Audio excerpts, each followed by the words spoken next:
Hey there, hi there, ho there, friends. Welcome back to Season 2, Episode 10. The ultimate episode, the finale of Season 2. Holy humdinger.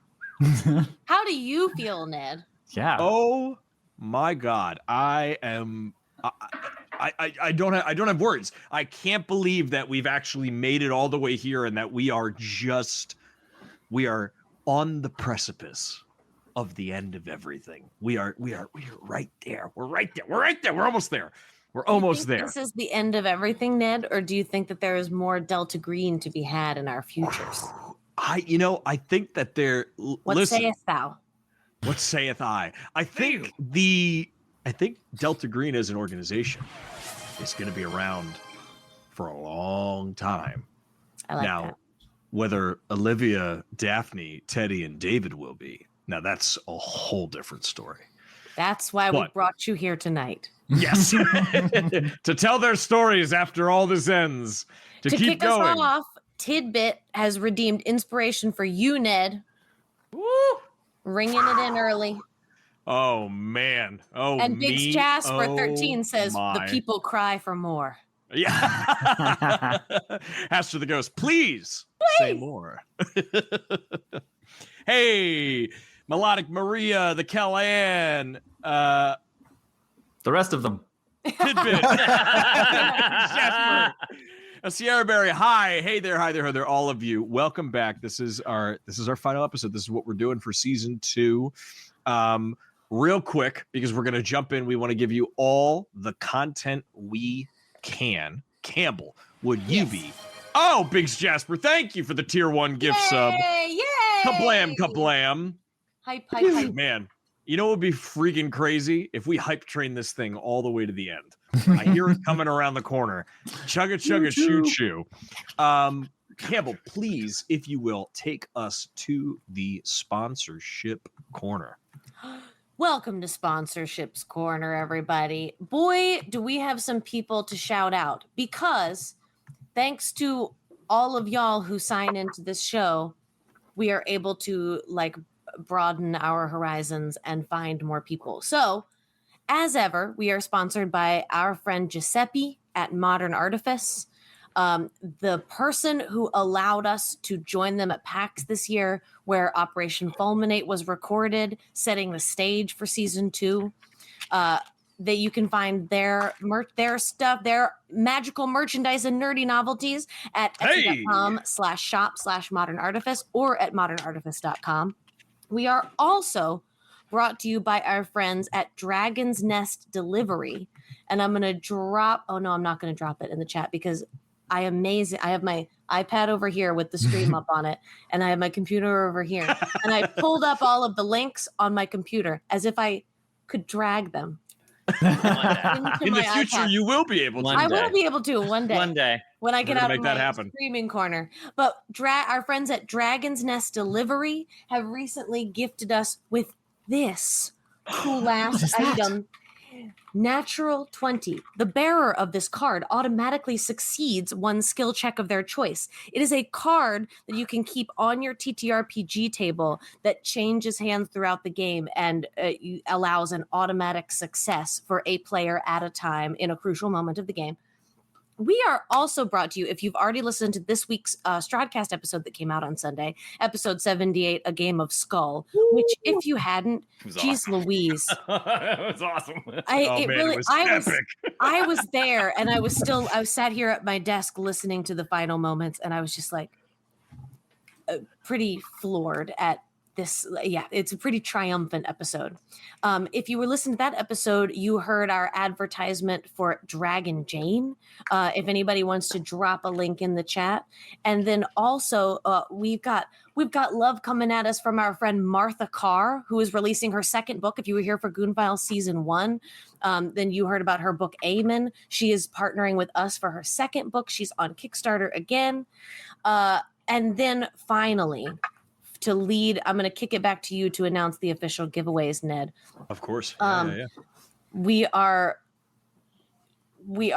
boosted, and this stream is made possible by Shane and Rachel Ivy at Arc Dream Publishing, authors of the Jack Frost module.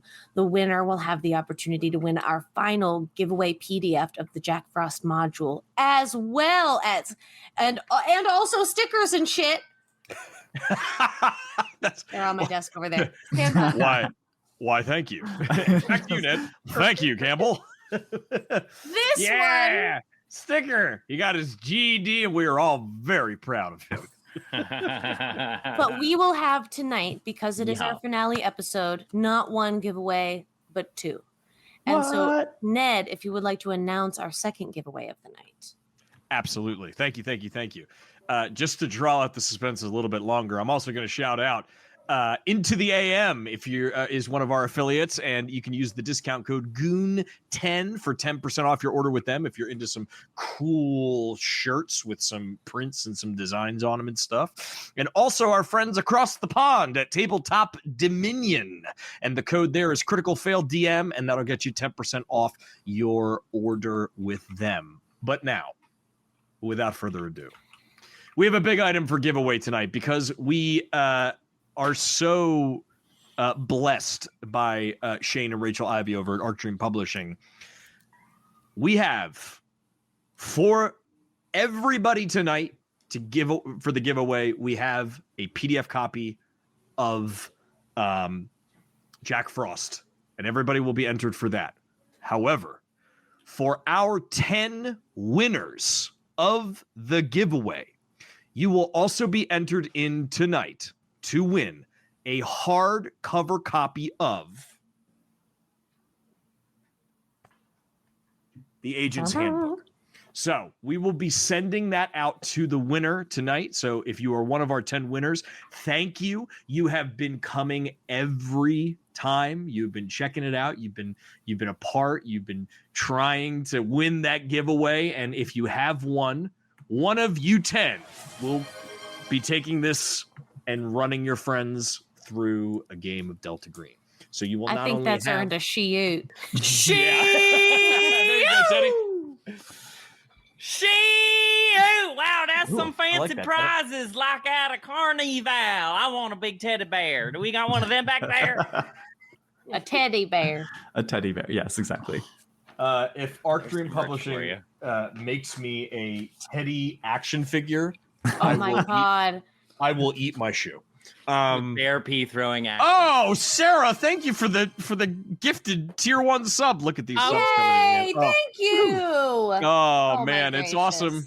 Y'all rock. Y'all are the best. I've been telling Goodness. everybody, goons fly together. Goons are the best. They Well- are the best in the biz.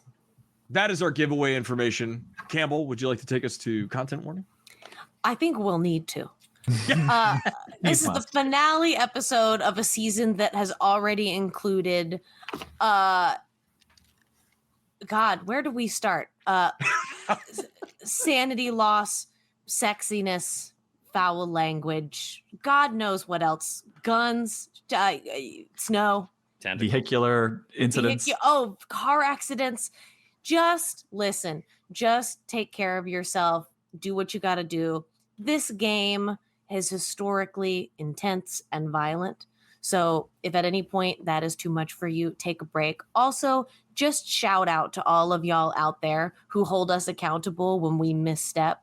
It is so appreciated, and it is genuinely such a gift to have a community that gives you the chance to learn something and do better. And so we so appreciate y'all for all of the reasons, those included. Take care of yourselves tonight. Let's bring this thing home with all of our sanity intact.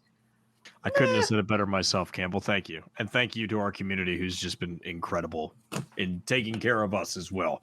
But yeah, with all those content warnings, surprisingly, Delta Green is not about guns. And it's not about a bug hunt. And it's also not about understanding. Delta Green is about the end. The end of everything. Your family, everyone you know, your country, all life on Earth. It's about the end of everything and your place in it. Because you'll end too. That's what the fear is about. That's what this game is about. It's not about winning, and it's not about advancement, and it's not about the best weapon or the most clever plan. Delta Green is about the end of everything and how much of it you'll live to see. Welcome to episode 10 of season 2 of Goon Files, the finale. And I will proudly be your handler this evening. Hashtag handle us daddy. Handle us, Daddy, Handle us, one Daddy. last time. One last Daddy for the last time. last chance for handles. We zoom in on Harris's face. And as we zoom out, we see the canonical "It's Always Sunny in Philadelphia" meme, but instead, it's Harris. And he's pointing at a board with a bunch of posters on it. And on bold font, it says, Project Purgatory. And on this project, all you see is a picture, what looks like a blueprint of a helicopter. It looks like one of the Blue Fly helicopters, but with a blueprint. Anybody who has military science or military land or military aircraft, now is your chance to roll for that. I do. You don't understand. Me too. We can't control this. If we can't figure out what this is, we might have to deploy this. Control Farrell- what? And Farrell is like, what do you mean control it? We can control anything. We just got to understand how it works, God damn it. And Harris is like, you don't get it. There might not be any controlling it. There might not be any putting wraps on it or tying it down or keeping it under wraps. Everybody give me your rolls. Whoever's rolling your military stuff real quick. Fail. Yeah, 81 over 53. Great. All right. Yeah. You see that it's like a helicopter blueprint, but aside from that, some of the things in there look alien to you. Like normally you would recognize like an M60 machine gun attached on the side, or you know, K, you would recognize if it had like a, you know, like a satellite dish for reconnaissance of some sort, or if it had a certain like helo drop ability for like one of your insertion and exfil missions. It doesn't. It looks like there's some sort of cannon maybe on the side, but it looks completely unlike anything you've ever seen before. And then underneath it, there's like a bunch of like math equations and physics and stuff that just is like, what am I looking at here? Somebody give me a human roll on Harris. I will roll that. And if somebody also wants to give me a human roll on Farrell, that's also acceptable. That's a 17 under 64. Ooh, I got an 11 under 20 something. 33. 11 under 33. Great. That's good. That is a crit. Darn right. So Yay! my question to you both is, do one of you want to look at Farrell and one of you look at Harris, or do you both want to look at Harris? It's up to you. The crit is going to get some bonus stuff on it. I have an impulse, K, which is that you Fire away. look at Harris. That was my impulse too. With Like your I think crit. Yeah, I feel like I know less about him. I would be scrutinizing his behavior more. Great. Great. I'll check out Farrell. Great. Daphne, you look at Farrell and you see that he's got some determination in his eye. You've seen a lot of people losing sanity and like panicking and stuff, but Farrell, there's something about him. Maybe he's just, maybe it's like denial. Who knows? But he is so steadfast in his belief that they can tackle anything as long as they understand what it is. Mm-hmm. Olivia, you look at Harris and you see a man who has seen some things, perhaps things that shouldn't be understood. And you also know a man that is desperate and that is breaking. And by breaking, I mean past his breaking point. Oh, dangerous. Mm-hmm. Take that information as you will. But Farrell goes, God, yo, you four, you pulled something out of the lake, didn't you? Yeah, it's sitting outside with its own gravitational pull. I'm done hearing about how we don't understand shit. We pulled the thing out, you didn't. We're somewhere down somebody's fucking garden path. Somebody tell us something so we can help everybody not die. Listen, I think, and Harris is like, no, you don't understand. Farrell's like, would you shut up a minute? I think whatever it is you're trying to figure out that's connected to this weather has got to do with that fucking chair. So maybe we get the rest of the doctors and you guys and we try to figure out what's going on. Well, that's why we dragged it all the way back here so you science folk can take a peek at it. Get Bimmel on this thing quick. Right, I'll go get Bimmel. And he kind of walks over and heads toward the dormitory. Harris is like, you don't get it. None of you understand. God, enough! It's not... It might not be capable of being shut down. I don't know what it is, but if it's otherworldly, if it's from another planet, if it's not human, then our normal human solutions are not going to work. I'm going to try to get right up in his face.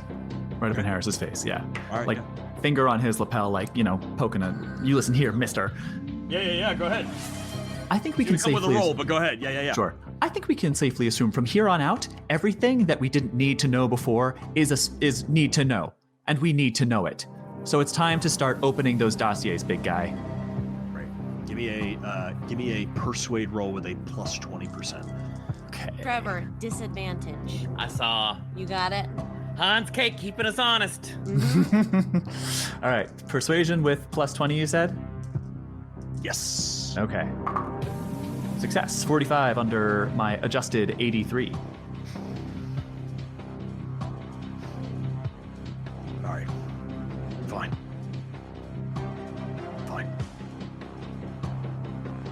You want to know what we have here, just in case? I think what we have here. we're well past that point, so it's time to start making it up to us. And he grabs the blueprint off the wall and he puts it on the table. This helicopter is Project Purgatory. It's in the main helipad. You saw it coming in. It's covered up in a tarp. And I never mentioned it, but now when you think about it, when you think about all the driving you were doing back and forth, you were like, it did look like there was one helicopter that was maybe under maintenance. It had like, there's certain things were kind of covering it, and like one or two guys were working on it. And he points down at it and he goes, that gun is an anti-material rifle. The US government doesn't have that technology. It comes straight from Area 51. In the off chance that this thing is otherworldly, this thing will take it out. As well as anything in a 1 mile radius. Now, do you understand the severity of this situation? It's beyond humanity. It's beyond anything that maybe we can control. As much as I fucking hate Farrell's guts, he is right. We have to figure out what's going on with that damn chair. All right, so that helicopter Yes. can take out everything within a 1 mile radius. Anti-material? What does that mean exactly? Is that like the Death Star? You know, Teddy, that's probably the smartest thing I've heard you say so far. Yeah, kind of. It's kind of like the Death Star. It's I mean, I'll try to put it in layman's terms because even I really don't understand it. But it's like if you took microwaves and you amplified them times like 1,000,000. Whoa! So it can That's what that thing is incinerate capable of. whatever is in a 1 mile radius. It does the same thing that a microwave does. It would superheat molecules, hydrogen and oxygen molecules inside of whatever the thing is, or whatever the creature is, or whatever it is that we're dealing with here. I don't know. It's our.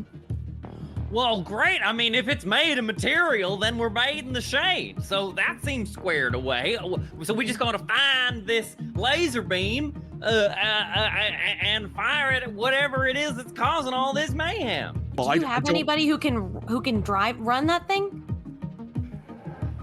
It would be one of the blue flag groups, and I would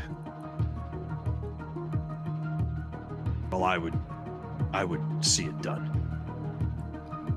And what exactly are we trying to kill? I don't know. I don't know what we're trying to kill. We brought that here as a last-ditch effort. We didn't think we wouldn't turn anything up in all this time. But now all we're looking at is a chair. Whatever is going on has to do with that chair. We've got to figure out what's going on with it. Well, let's go take a peek-see at it then. I mean, we left it in the woods a few feet back, but let's round up some of them sides and tops and go take a peek. Don't tell any of the border guards. Don't tell any of the blue fly helicopter pilots, anybody that doesn't need to know. I feel like everybody needs to know at this point, I feel like man. if we've got a weapon that is going to take out everything within a 1 mile radius, we're going to have to let everybody in at least a 1 mile radius know what the fuck is going on.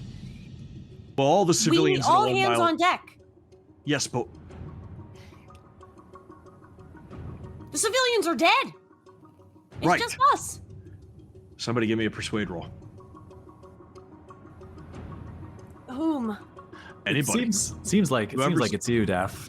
I You're don't the one know. doing the talking right now. Daphne, Teddy, maybe the Okay, both of I'm you gonna together. try If one of for you it. wants to do a kind of... Maybe maybe just as an aid, I'll Sure. just be right up next to Daphne as he's saying like, "Oh, don't tell anyone who doesn't need to know." Harris, I think you have proven yourself incapable of deciding who needs to know. That's not your jurisdiction anymore. hold on. Who gave you the authority? Oh, for fuck's sake. Oh.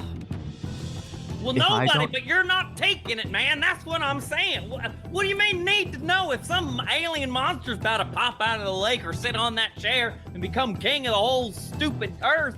I don't know. Who needs to know when we can't know what we know and what we don't know, you know? That's what I'm trying to say. We have to figure out what's going on first before we designate who's gonna... Okay, Oh, let's go God. do that then. Let's go figure it out. Let's go do that then. Listen, Here we go. I'll try to keep the border guards under wrap because they have been bombarding me. They're trying to keep people from other towns out. They're trying to keep extended family out. I can't hold it off much longer. You're running out of time. You got to figure out what's going on with this chair. Let's go. Then let's right. go. I'm grabbing- Gee whiz. I'm grabbing Olivia by the arm and I'm trying to like pull you off to the side. Yeah, I will follow. What the fuck? I'm not fucking smart enough for this. Where do we even start? With this chair? With the chair. We learn what we can about the chair, and then the whole reason we're here is to make this all appear mundane. So we decide what to do about the town of Willis, and I mean, I think if we tell those border guards that an atomic bomb is about to go off, maybe some of them will hightail it. But maybe it doesn't have to be that. But we need to come up with something to tell them. All right. Yep. I'm gonna follow you.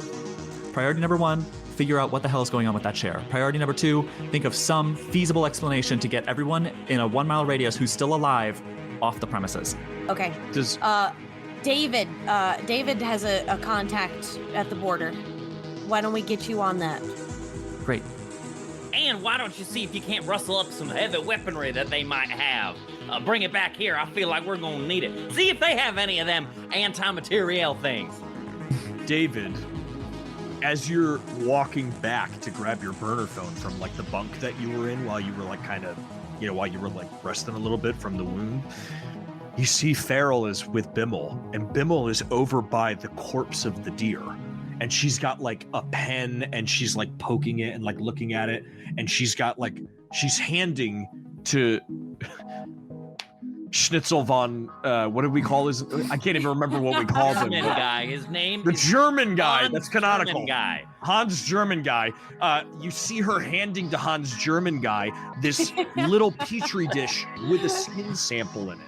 And he's over there at like one of the microscopes and he's like, this is unbelievable. Bimmel, it's the post-death cell activity is out of this world. It's like nothing I've ever seen. It's the cells, they're dead, but they're still moving. You telling me that deer's a zombie? And Farrell's like, hold the fucking phone. What Teddy said. Now we're dealing with zombies and aliens? That's too many things at one time. Well, hold on, wait a minute. And you see Farrell is like trying to come to terms that it's like, wait a minute, are you telling me that thing was alive and then it died and then it came back? That's not fucking natural. That's not right. Yeah, none of this shit's natural. Let's Doesn't make deal any with one sense. problem at a time. This chair is our first concern. Fucking, let's get a perimeter set and let's see what the fuck we're dealing with. All right, what did you say, Olivia? Do you want to try and clear out everybody who doesn't know shit? Just in case we blow up this whole town? We need to come up with a cover story first.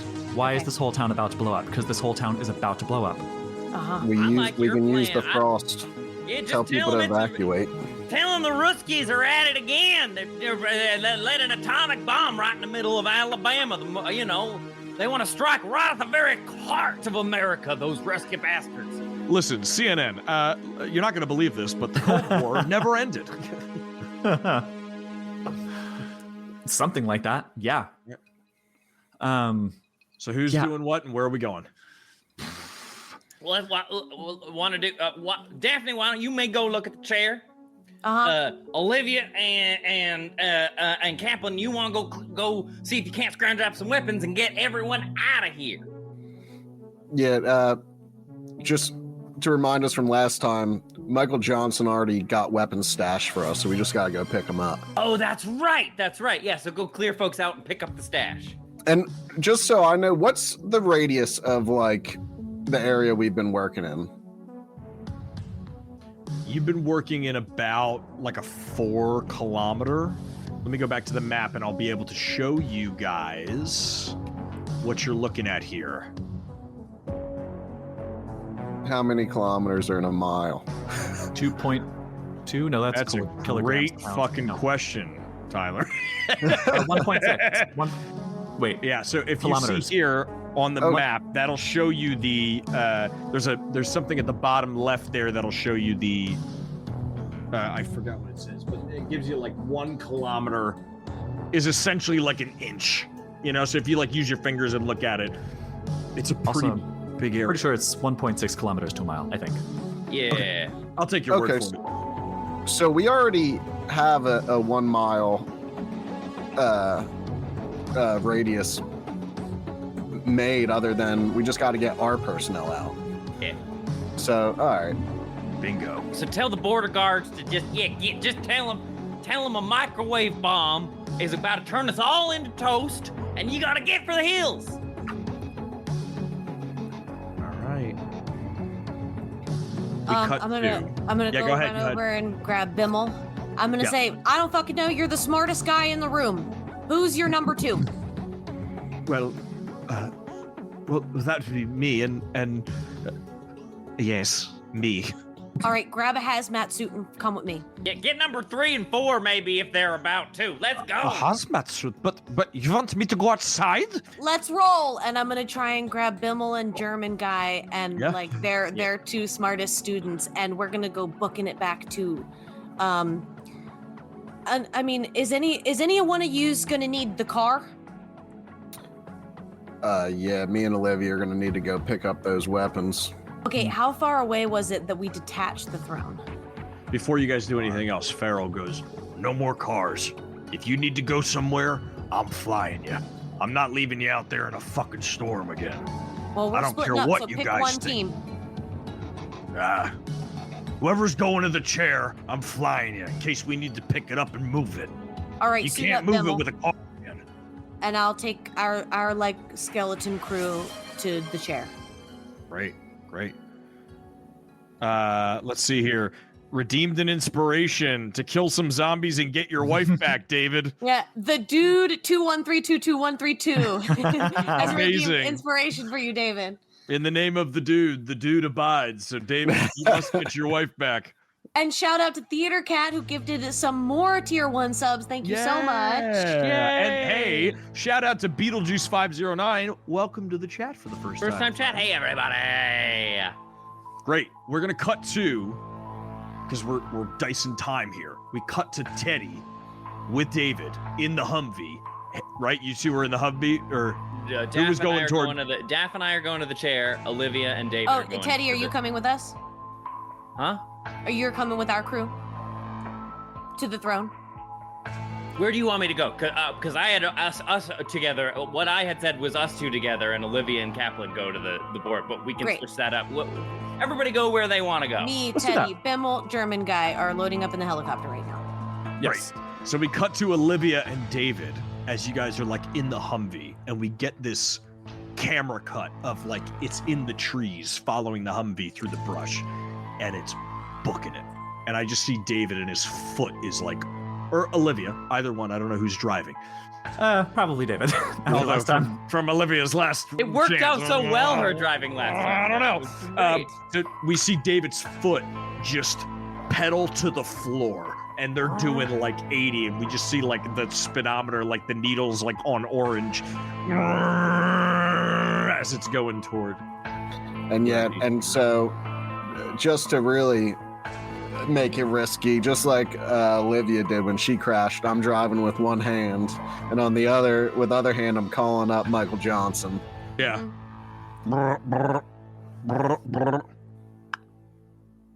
Yeah, David, what's up? Yo, buddy, we're going to pick up those guns, but you gotta make sure everyone's at least a mile out from the where we were kind of near HQ with the chair, right? Sorry, out of character. No, I think we were like Guys, I'm gonna say that you guys were safely like half a kilometer. Like you guys were like maybe in between where the mounds were and where the HQ is. So not too far. And especially not with a helicopter. That's easy travel. So, all right, yeah. So I'll be like, you gotta make sure people are at least 2 miles out from HQ. Between you and me, we might be blowing some shit up. Between everyone else, tell them we're expecting another big freeze, and anyone within that radius is gonna fucking die. Jesus.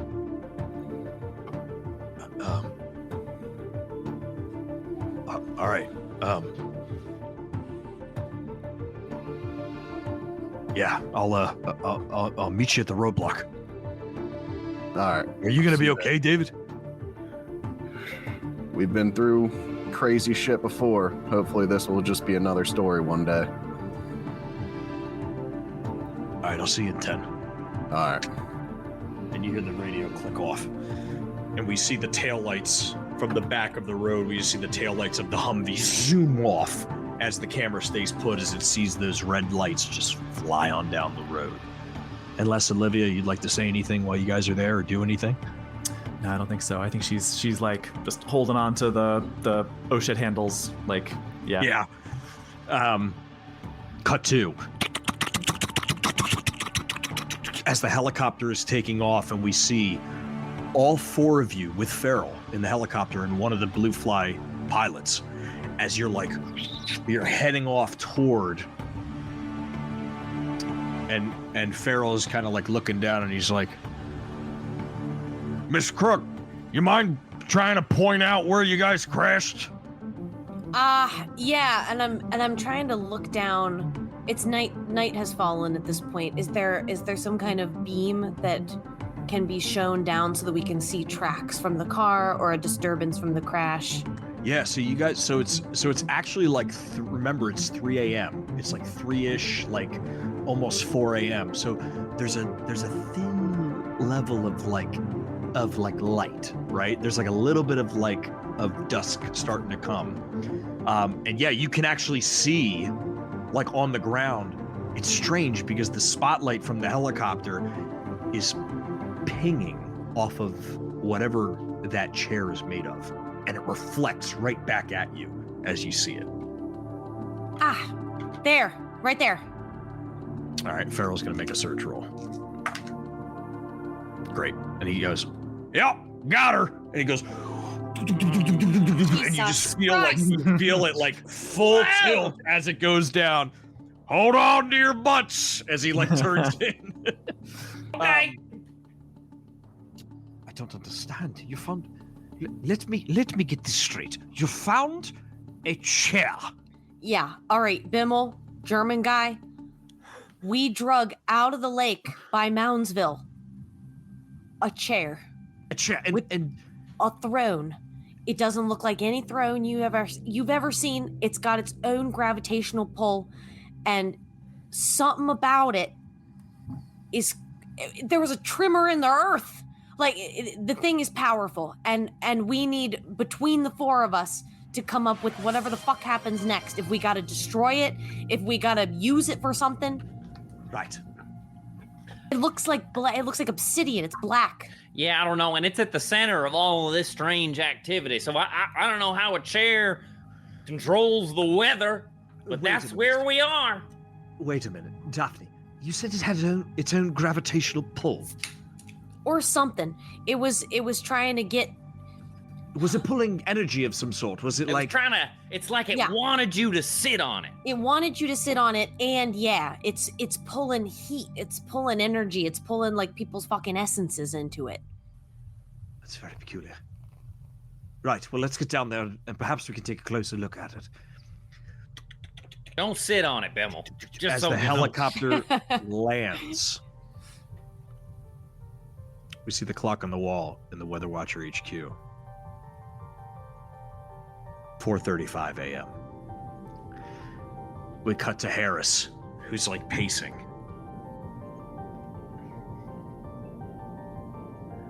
And he picks up a phone and he dials a number. Yeah. Listen, Gibbs. If anybody asks any more questions, or too many questions, you take them out. Do you understand me? Tell the other agents the same thing. Click. Don't love that. That sucks. We see Farrell in the helicopter as he's landing. And you see the blue fly guy in the front as he like drops the helicopter down. He goes, and he puts a hand on Farrell and he goes,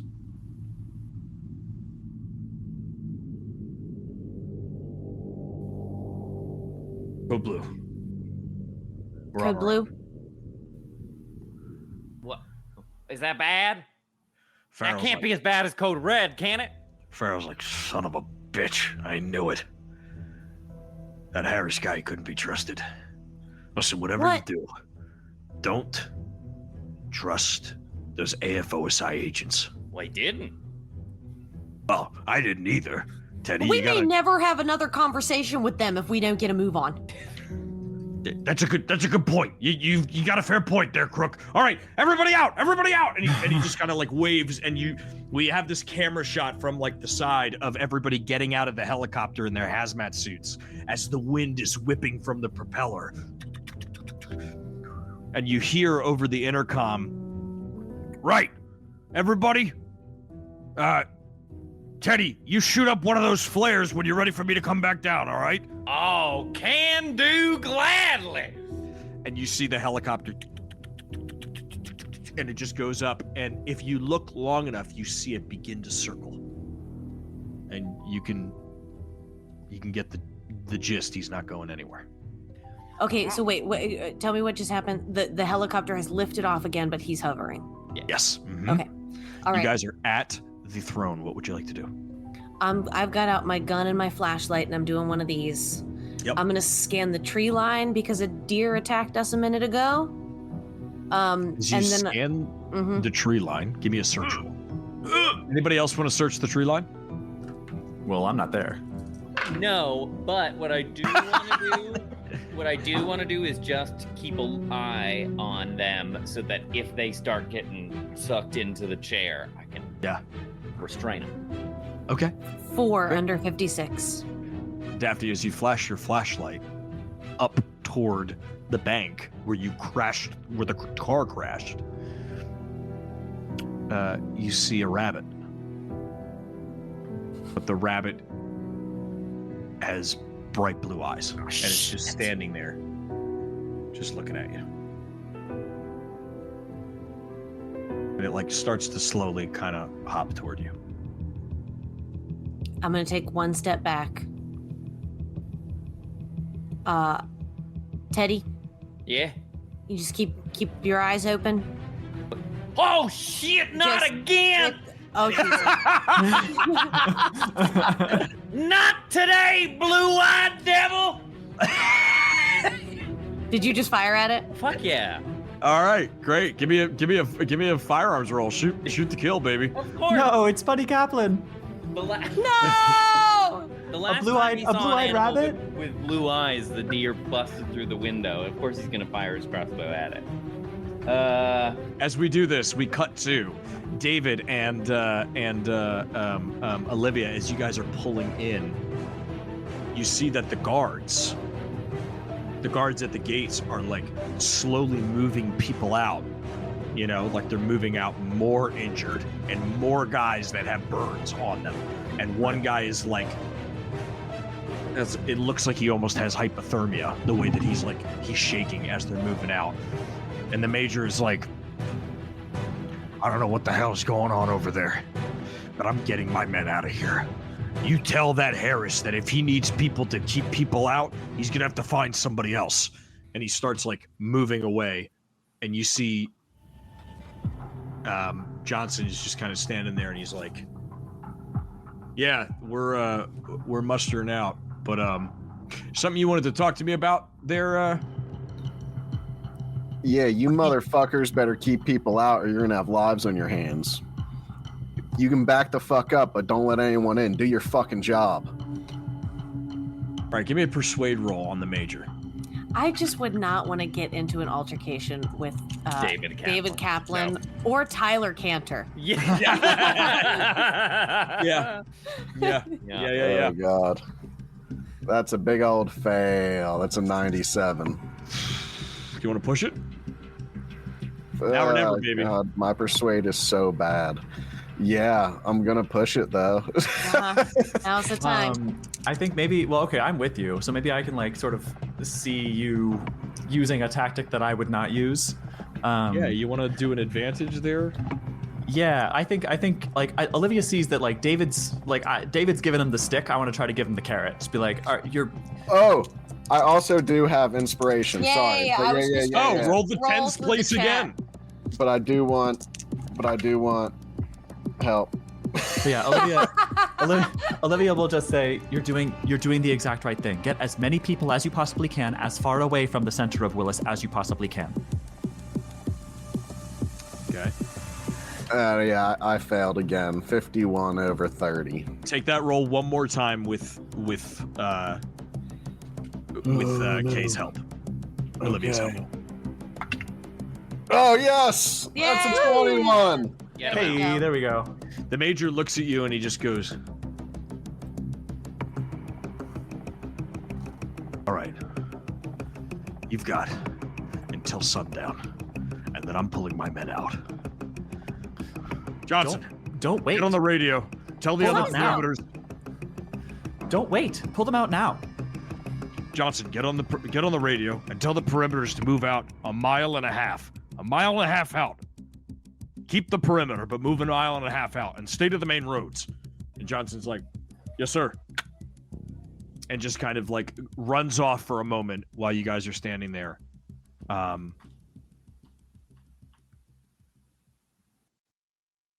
As this is going on, we cut back to near the chair.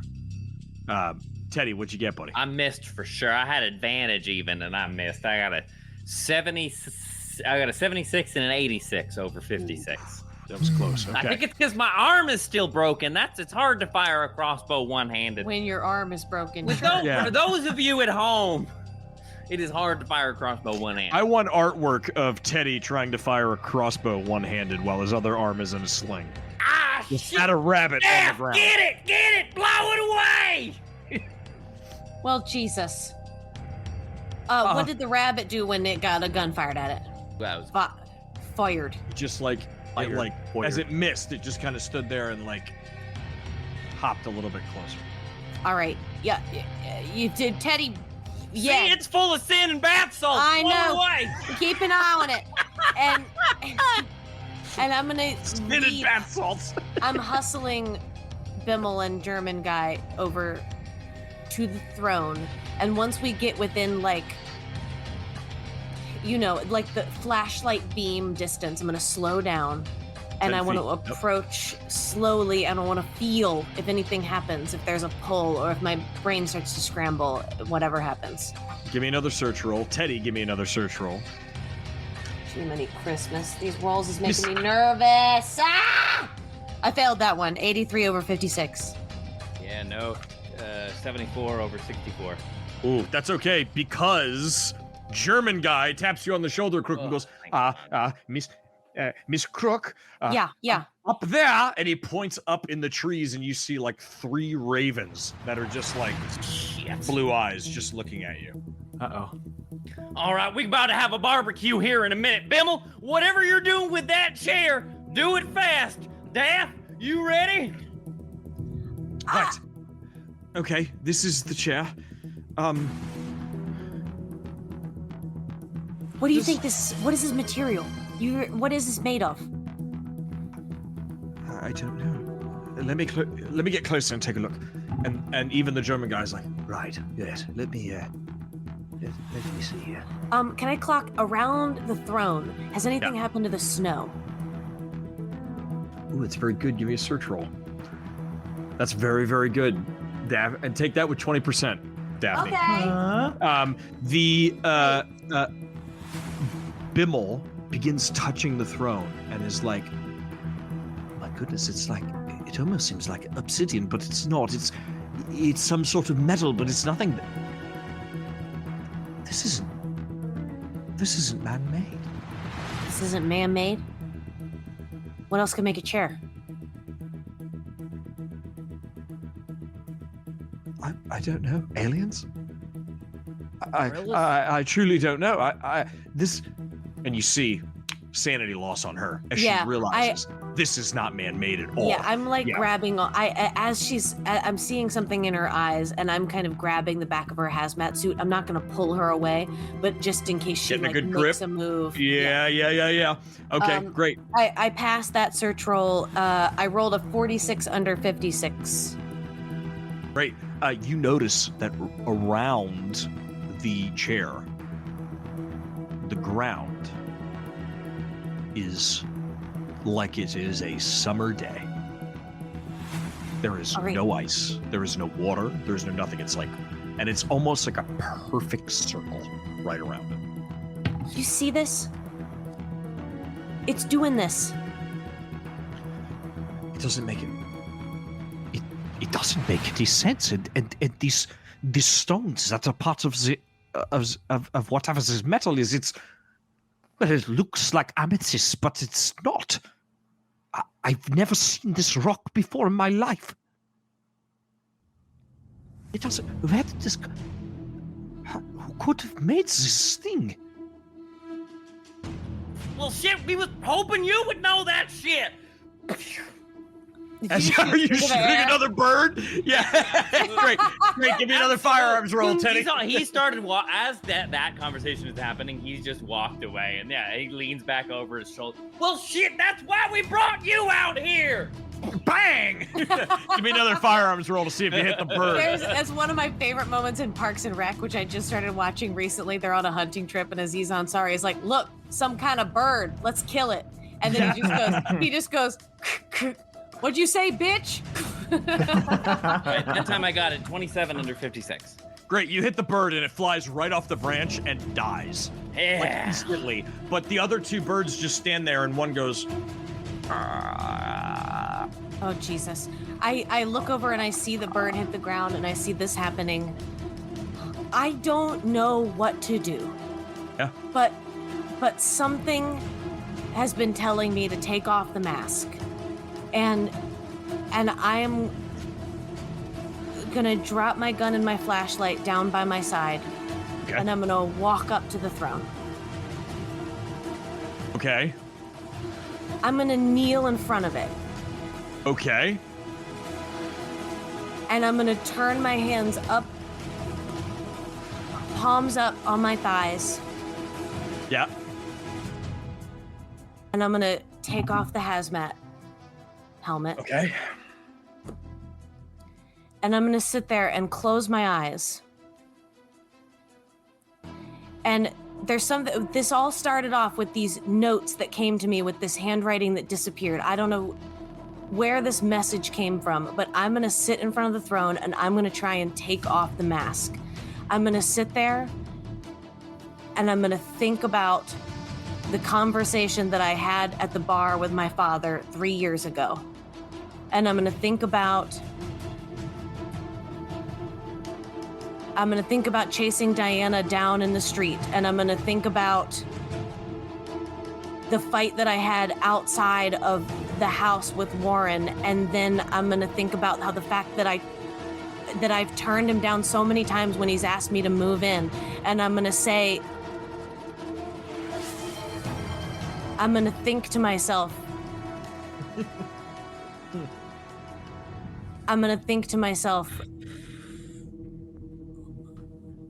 let's just do it. And I'm just gonna think, yes, yes, yes. Daphne. Theater Cat gave you an inspiration for whatever's about to happen. Thank you, Theater Cat. As you stand there with Teddy, Bimmel, and German guy, you feel the incredible urge to sit on the throne while you are kneeling in front of it. Teddy, you also feel this sudden incredible urge to sit on the throne. What the hell? As well as Bimmel. I'm gonna roll under Bimmel's. I'm gonna try to roll under Bimmel's power times 5, and I need both of you to do the same. You want to succeed this roll. Okay, tell me again what we were rolling. Power times 5. Okay. And we just want to roll under our power. Times Yes. And you know what? I'm actually gonna I'm so scared. I'm gonna take this back. Yes. You Oh my god. Oh, I just got a disadvantage. Well, you have two now. Okay. well the disadvantage you have one or the other. advantage. You had advantage, I think, and then the disadvantage cancels it out. Let me Okay. double check. So Yeah, either you had either those inspiration can for be Daphne. Either of those Yeah. can be two separate events, or they can just cancel each other out, whatever you prefer. I'm gonna say we're in the final episode and we're the final throw things. It just cancels out. So Okay. you are on an even roll here. Okay. And I had advantage and disadvantage, which also cancels out. So I can't affect this roll in any way. Teddy, you need to make that roll as well, and I'm gonna roll for Bimmel as well. Okay. My power is 90. I am trying to just roll under a 90. Yeah, I got a 15 under. Oh my 8. god.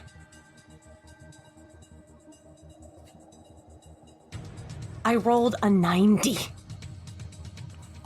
That counts, right? Hold on. Beats it. Are you Yeah. fucking kidding me? Did you really just roll exactly what you needed? I rolled a 90 and a 0. I'm posting it in Discord right now. That's a 90. Yeah, close call. Teddy, you succeeded, correct? I did. I want to make sure you didn't have any disadvantages up here. Did Teddy have disadvantage? I didn't. I think I have advantage, but I think I used it already. So yeah, but I made it. Okay. Bimmel makes it as well. Surprising. And all three of you are like, whoa. However, German guy, no! Oh no. the German guy Hans! looks at all of you and is like, I don't understand. But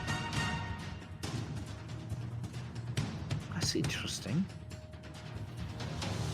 Look there. See there. See, it looks like there are handprints Where? on the side there. Look, and he goes over to the chair. I'm still kneeling in front of it. Right, and he like gets like kind of like right beside you, and he points to the arm part of the chair. Right, and he goes to touch that portion of the chair, and as he does, as he touches just that arm part, the chair begins to glow. Oh, like a nightlight. What'd you do? I just touched the chair. Look. See, I touched the. Let me see your hand. Let me see your hand. And he kind of hands it over to you, and you see, and there's like nothing fucking wrong with it. It. Shit, somebody's gonna have to touch it or sit on this thing, All right. ain't they? All right, back up. Okay. Wait, Daff, you sure? Wait. Back you up. sure you want to do this? You got a family to get back to, Daff. Yep. All right. We Let cut the boss to. do it. Back up, everybody. Let You the all boss start do it. backing up as we see at the tree line. As we see like over the shoulder, this kind of bird's eye view, we see from the tree line like 3 squirrels, another rabbit, a raccoon, and they're all just like. I'm gonna stand up from my kneeling position in front of the chair, and I'm just scanning. Yeah. And these eyes are blinking back at me. Yeah. We cut back to Teddy and Olivia as the major and everybody is like kind of moving things forward, and we see like the odd like 1 or 2 reporters, like beat journalists being like, does anybody care to comment? Any blah blah blah blah, and like you see these National Guard that are like, move it, get out of the way, and they're being very forceful. They're like moving these guys back. They're like, it's for your own good, move back, move, and they're getting them out of the way. David, give me an alertness roll. And Olivia, you can go ahead and give me an alertness roll too. Alertness. Oh yeah. 27 under something higher than 27. Great. You look over at Johnson, and he's like, come on. And he's pointing toward like behind this kind of, like this station. There's kind of like this hatch that leads to the basement of it, and he's like waving you over. Cool, yeah, so I'll like try to What did I roll? I failed. Yeah. I got an 86 over 80. Okay, cool. I'll try to like Just grab my arm and be like, hey, dummy, come here. and like Hey, look around focus. though and try to make it so that people aren't seeing where we're going. Like try to make it nonchalant or something, or if people are around, just be like, oh, did you see like pick something like mundane like a tree and be like, what's that tree? There's some weird markings on it. I don't know. Oh, yeah, the guys. Quick, somebody redeem a wood fact. Pick out a type of tree that is not native to the southeast United States. That's amazing. That's incredible. We cut over to Now, what is a Canadian maple doing growing in Willis? Or I don't know. somebody redeemed it. There you go. Yes. Ned, give us a wood fact, Ned. Ned, the landlord from season 1, shows up, having changed careers. Well, you see, these wood floors are made of Osage orange. Thank you, Ned Interesting Expedition. fact, Osage orange, they used to make fence posts out of it. Because it's naturally, our Osage in America comes from North and South Carolina and the Deep South as well. It is super freaking hard. It's really, really hard, and it has a yellowish golden hue to it. And the reason they used to make fence posts out of it is because in extreme weather like teak and ipe and all these really hard exotic woods, it doesn't warp or bend or split. So farmers made fence posts out of them. The only problem is they stayed yellow up to a year. So for a year, you had a yellow fence post. Darn, more you know. Hope you like yellow. Cool. Also, I remember that moment from season 1 with Diana taking the piss. What kind of floors are these? Yeah. Oh. And Ned went, oh, red oak. Red oak. Red oak kid. And the wicked fucking hide kid. So super freaking hard. like my dude taken out by a sniper. Aster, I'm fucking pinning that. That's incredible. How do I do that? I'm gonna figure it out. All right, you run the game. I'll do that. How do I do that? I did it. Well done. Okay. So we so you guys head over and you see he's got 3 M4s. So M4 like assault rifles, and each one of them has like a grenade launcher attached to it. So they're like standard issue military M4s, and they have the M20 grenade attachment to it. And he goes, "This is all I could muster, Dave. I hope it does the trick." And I got six grenades. Oh, that's all? I think it'll do. As this gun that is like the size of her. With Yeah. that CIA weapons training to use, boo. Yeah. This And is size 0. It's Olivia, go ahead and give me a seduction roll. I don't care what it is. Give me a. I'm gonna roll against this too, because even though I'm a married man, that's fucking hot. 92. Content warning: adultery. Oh God, I rolled a 77, so I think that's probably bad. Critical horny. Against these fictional scores that we're just making up. Mine's a 92 under what I'm assuming is a 100 because I'm a 10 out of 10. Hello? Yeah, right. Come on. I immediately I'll call give it my to you. wife and tell her we're getting divorced because I found a new woman. Oh, no. Damn it, David. Just Damn it. kidding. We were all rooting for you, Kaplan. We cut, so we see you guys loading these into the car. And The last thing go ahead. Sorry, I think like when we're out of eye shot too, I have one moment with Michael where I just like give him a hug and I'm just give him like a stay safe, brother. I appreciate this. He like looks back behind him and he's like, I can come with you if you need help. Oh, buddy. I'd rather you stay out of range. If I don't make it out of this, look after my family, all right? But what the fuck is that supposed to mean? I don't know. He like grabs your lapel and he like pulls you in a little bit and he goes, we made a promise back in Iraq that we wouldn't fucking do that to each other. Now you go handle what you gotta handle and you go tell her yourself. And he just kind of like gives you like a jolt and kind of pushes you back. And then he puts his hand out for like a, you son of a bitch kind of handshake with you. Hell yeah. I love that shit. It falls into like a different category of my men in peril thing, but it's still doing it for me. It's kind of like masculine but sexy but like romantic at the same time. It's very, Masculine and and they intimate. can die Come at on. any time. Oh, yeah.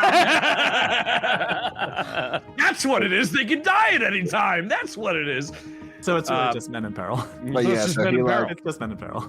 he takes his hand and just gives him like a silent like nod of thanks, and then just goes on his way. And like as you're walking away, he just goes, I hope he makes it out. Oh, And then he turns Jesus. around and he starts walking in the direction of the rest of the troops as you guys hop in to the Humvee and begin Buzzing. driving back, hauling ass. We cut to the Weather Watcher HQ as all of this is happening. We see the clock. It's almost like it cuts back like to this violent cut of the clock, and the clock's hand is now on 6:30, and it's like we see the sun kind of breaking over the hill Yeah. So I'm gonna like shepherd Bimmel back. I'm gonna grab Hans German guy by the collar and like yank him back away from the chair. And I turn my head back over my shoulder to Daphne. And I say, "All right, whatever you're gonna do it fast." And I'll just start firing off again at the animals. It's kind of like, it's just like I love that you're shooting the squirrels, man. This is so funny. That's so great. Yeah, as the sun just crests, it strikes the white snow, that burst of like tangerine on the horizon. Yeah. It like the sunlight pours towards us, and as it is approaching, Daphne's gonna reach back and place her hands where those 2 hand indentations are on the throne. And just as the sunlight strikes her, she's gonna close her eyes and sit back onto the throne. And there's a flash, and and she's sitting down on the stand in the courtroom. Yeah. Wow. Nice. Oh boy. And I sit in the throne. Oh dear. Okay. Oh dear. I'm stressed. I'm very stressed, everybody. Daphne, as you sit on the throne, as the sun is about to crest over the hill, as the sun is just about to come up and you sit on this throne, we see this flash of brilliant light from the throne, and it comes back in.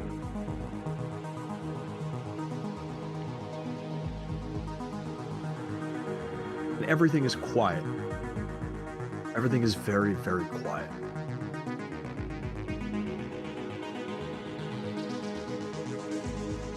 We see in this moment, Daphne, please give me a power ×5 roll. Do the right thing, Daph. Do the right thing. Teddy. No. Oh my god. I failed. I rolled a 96 over my 90 power. I have 90 power, and I rolled a 96.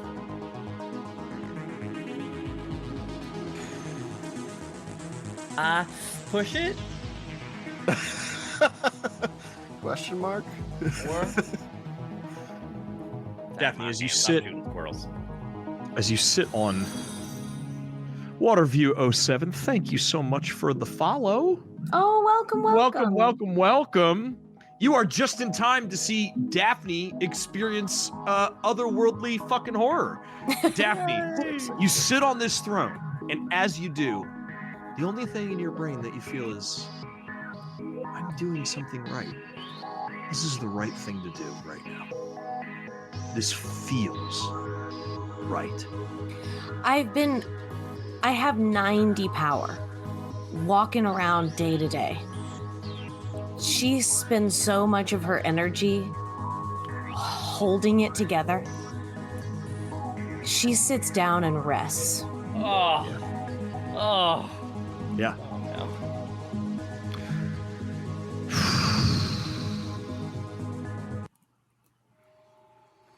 As you do so, suddenly, from the throne, out of this alien-like metal, shoots 8 different tentacle-like appendages. And in that moment, they pierce into you. Oh my god. They go into your arm and then out and then back in, and they go into one arm and out and back in, and one of them goes into your leg and the other one goes into your leg, and one goes into your abdomen, it looks like, and they go all into you. And as you're sitting there, in a moment you feel the shock, and then suddenly you feel like an energy pulsing through you from the chair. You feel like a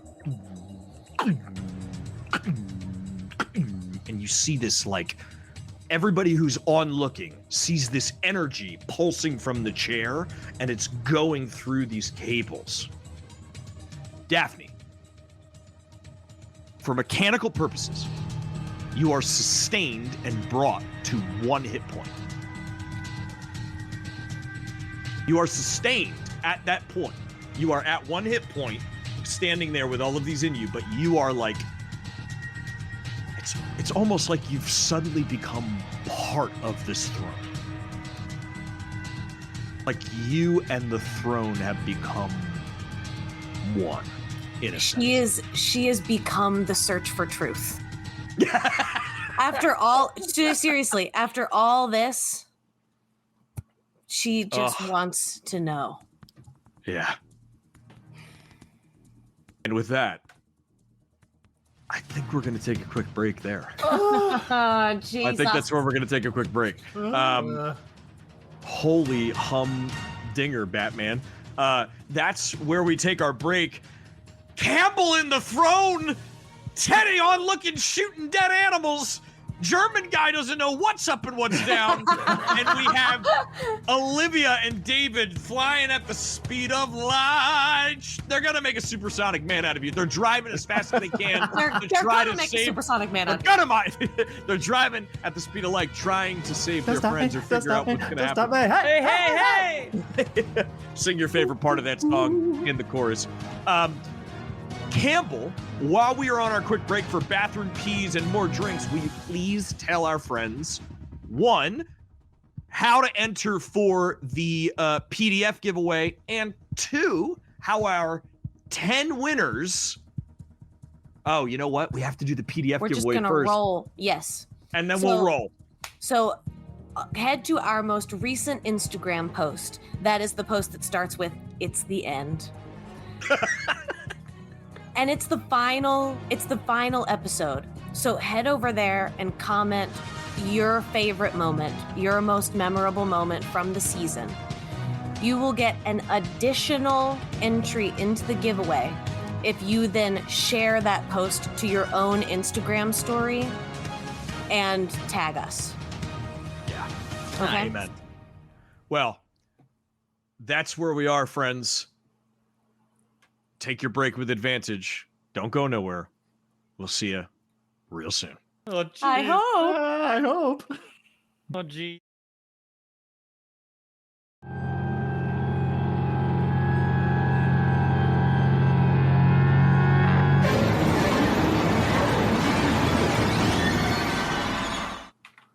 Whew. What a humdinger of a break that was. Boy. How we all Boy. feeling out there, friends? Oh wait, I Humdung. Oh, Dolly. Let us all, before we Yay. dive back in, can we all just say a prayer to Dolly? Sure Would we you can. all join me in saying a prayer to our sweet lady Dolly? Oh, Dolly, we've been working hard 9 to 5, all in your name. It's a hell of a way to make a living, but we do our best. And all we ask in return, sweet Dolly, is that you do not take our Daphne from us. Jesus. Please don't take her just because you can. Yes! Somebody fucking clip that. Oh, That was great. please, Kay. Somebody wrote in the chat, our Dolly, who art in Nashville. Pink be thy suit. Fringe would be thy vest. Yeah, fringe would be thy best. I love it. Oh, man. Campbell, Campbell, you and I have come a long way as friends. Oh, Ned, don't do this. We've been through a lot, and I just want to just say I love how you take such strides with the role playing to, no matter what happens, to embody the story and keep it moving forward. It's a gift, and we see it all the time in the Strahdcast. We saw it in Madness and Mercy. It's just Ned. incredible. Thank Why you. don't you tell our winner? We have a winner. This is the winner of the Jack Frost PDF and the Teddy GED sticker. And this winner's favorite moments, they said, Favy Momo, which is very funny. They said, Favy Momo, Teddy screaming, fuck you! Early on, period. Clip that, period. Above table, they said, favorite moment, Campbell saying to Ned, are you going to deny our lived experience, Daddy? And this person is Eli Garcia. Woo! Yay! Congrats! Congratulations. If I remember correctly, they won one of the first giveaways in season 1. How fun. I feel like I remember. EAG 1105 just commented, oh my God, it's my full name. Sorry, I got that from your Insta. I'll be reaching out to you, EAG1105. I'll be reaching out to you on Instagram. There are some instructions to get you set up on Drive-Thru RPG. It's really simple. Just need your email address. It's a really simple list of instructions I'll send you. I'll get your shipping address and we'll get your stickers out to you. For folks who are still waiting on stickers, stand by. They are on them. They are on their way to you. And now, Ned, Yes. we have 10 winners from throughout the season. Would you, Ned, like to roll a D10? Oh, fuck. And I will tell you who the winner is. All right. Now I gotta pick a special one. Hold on.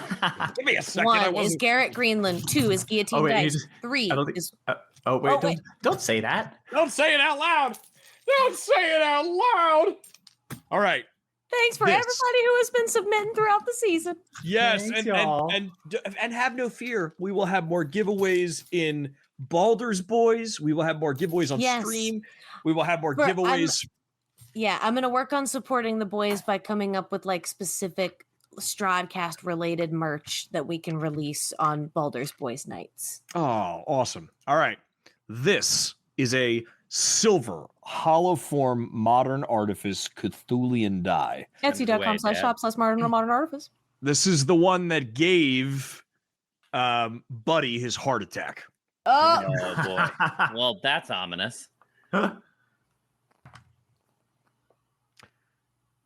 We got a 7. A 7. Lucky number 7, the most magical of numbers. 2, 3, 4, 5, Drum roll in the chat, please. 7. Number 7 is Atlas Incorporated. Hooray!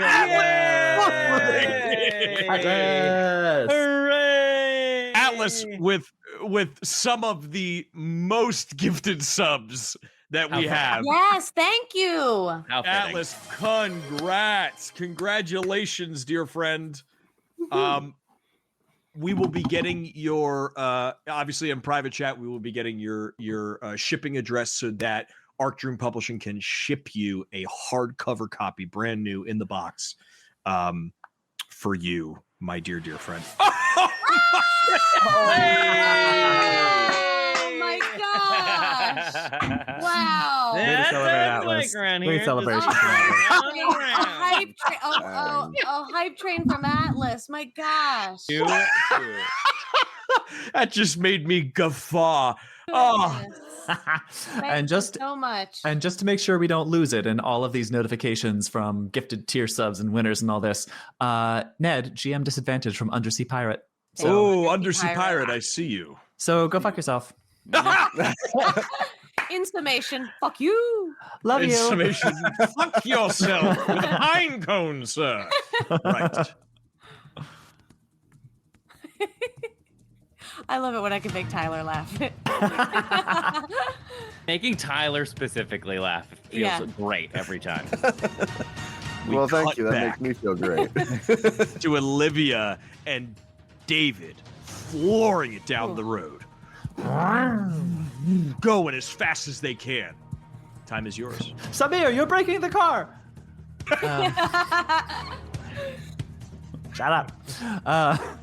Oh God. Okay. Yeah, I think we're just going. I think. All right. Daphne. My God, I'm doing it now. Olivia is. She's got this big ass gun.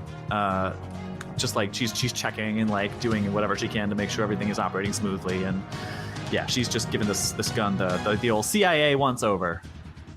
Right. Yeah, and we're just Loaded. buzzing towards where the chair is. Great. As you drive off, we see the taillights again. We cut back to the Weather Watcher HQ. 7:45. Time is ticking away. And then we cut to the face of Daphne. Peaceful. Like as peaceful as it can be, as calm-minded as possible, sitting in the throne. And as we zoom out from her face, we see these cables. And it's weird because it doesn't look like they've pierced into her body. Like it doesn't look like they're like in her flesh and like blood and stuff like that. It almost looks like your skin has like molded around them. Like it's become part of it. Teddy, give me a sanity roll. Oh, hell. Oh, Oh, goodness. hell. Oh, Oh, goodness. Daph, no. As Oh, Bimmel and darling. German guy shriek in horror as they see this. Oh, oh my God. Oh my God. No way. 84. What in the over schnitzel is 56. going on? Yeah, no, that's a fail for me, guy. It's time to splitzel. I'm schnitzel. Teddy, give me a D4 sanity damage, my sweet, sweet boy. All right. Oh, only one. Okay. I've seen worse. I don't What think does I that have put though. you at? I am at now sanity 55. Okay. And what's your breaking point? 43. All right. You'll live forever. You can't make me What did insane. you I'm say? already there. Right. I'm already a couple chairs short of a parlor, sir. This chair? This chair.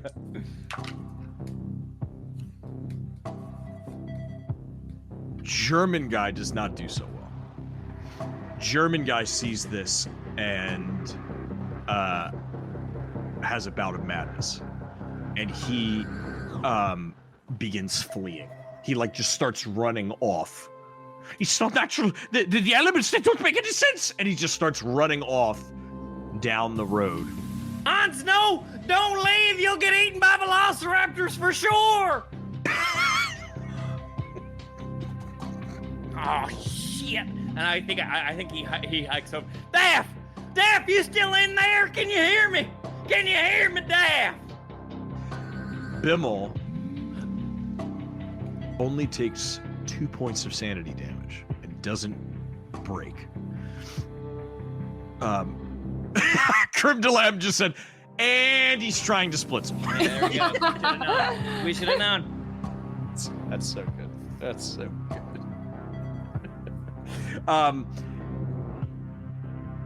Bimmel looks at Teddy and looks at Daphne. And Teddy, as you go to like run up to like talk to Daphne, you feel an arm on your chest from Bimmel. And she goes, no, wait. Look. Look, do you see the chair? It's using her. Don't ask me how I know, but do you understand? It's hard to explain. Let me try to explain it to you. Do you see the cables? They're using her. It seems like the chair. Maybe it's using her as an energy source. I can't quite understand it, but that's what I'm getting. Like she's a battery and it's a Furby? What are you talking about, Doc? Look at the cables, and look at her. She's still alive. Look, her chest is moving up and down. She's breathing. That would kill any normal human being. Well, They would die from Daph ain't shock. like no other human being I ever met. I'll tell you that much for free. I don't know what to do with it. I don't understand. Just let her handle it, all right? If anybody can tell an extraplanar horror what's what, it's Daphne Crook. Let me check if she's conscious. And Bimmel goes over to touch you, Daphne. and she goes to place her hand like on your neck for like a pulse. And as soon as she does, she like jumps back as we see an arc of electricity go from your neck to her hand. And she's like, Oh, dang, she done light up like a Christmas tree. oh my God. Teddy, you brilliant bastard. Thank you. It's like she's a battery. Look. And she's like pointing to the cables, and Teddy, maybe it's all of that Vietnam hardware you had in that bunker. But those wires look like metal, like cable wires that ran from your transistor, like from your radio, your I forget what it's called. Kay, you would know. A ham radio? Yeah, from the ham radio to like the big fucking satellite you had on top of like your bunker. Oh my God, they got her plugged in like an alarm clock. Daphne, give me a power times 5 roll. This one has to go well. I'm just saying. Do the right thing, Dad. Do the right thing, dice. 27. Under Great. 90. Roll again, because I have disadvantage, and see if you crit. Okay. 83 under 90. Okay. Both successes. And the first one you said was like a 23? Was I right with that? 26 or something. 26? That's Mhm. pretty low. Okay. Daphne, you open your eyes and you see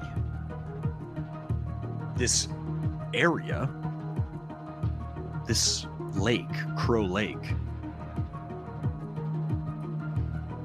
Except you're surrounded by like cavemen.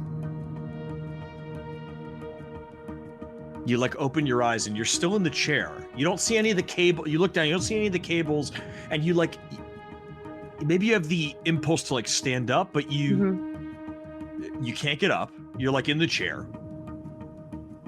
And as you look around, you see it's wild. You see like cavemen, and one that is unmistakably like the leader, right? Like he's a little bit bigger. He's got a couple more pelts on him, and he's holding like a spear, and he's just kind of looking at you. And it looks like early hominid, like it's not Homo sapien yet. It's like easily 10,000 years ago, easily. And as you look around, Daphne, you see mammoths and like animals that don't make sense to be there. And you look down and you're on the throne.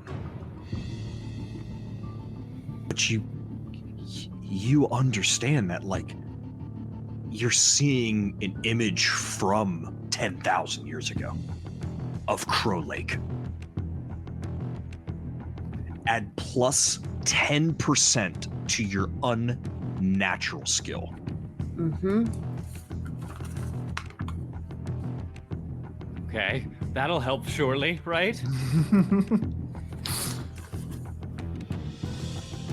You take a plus 10 to your unnatural skill and no negative consequences whatsoever. And then you just hop up.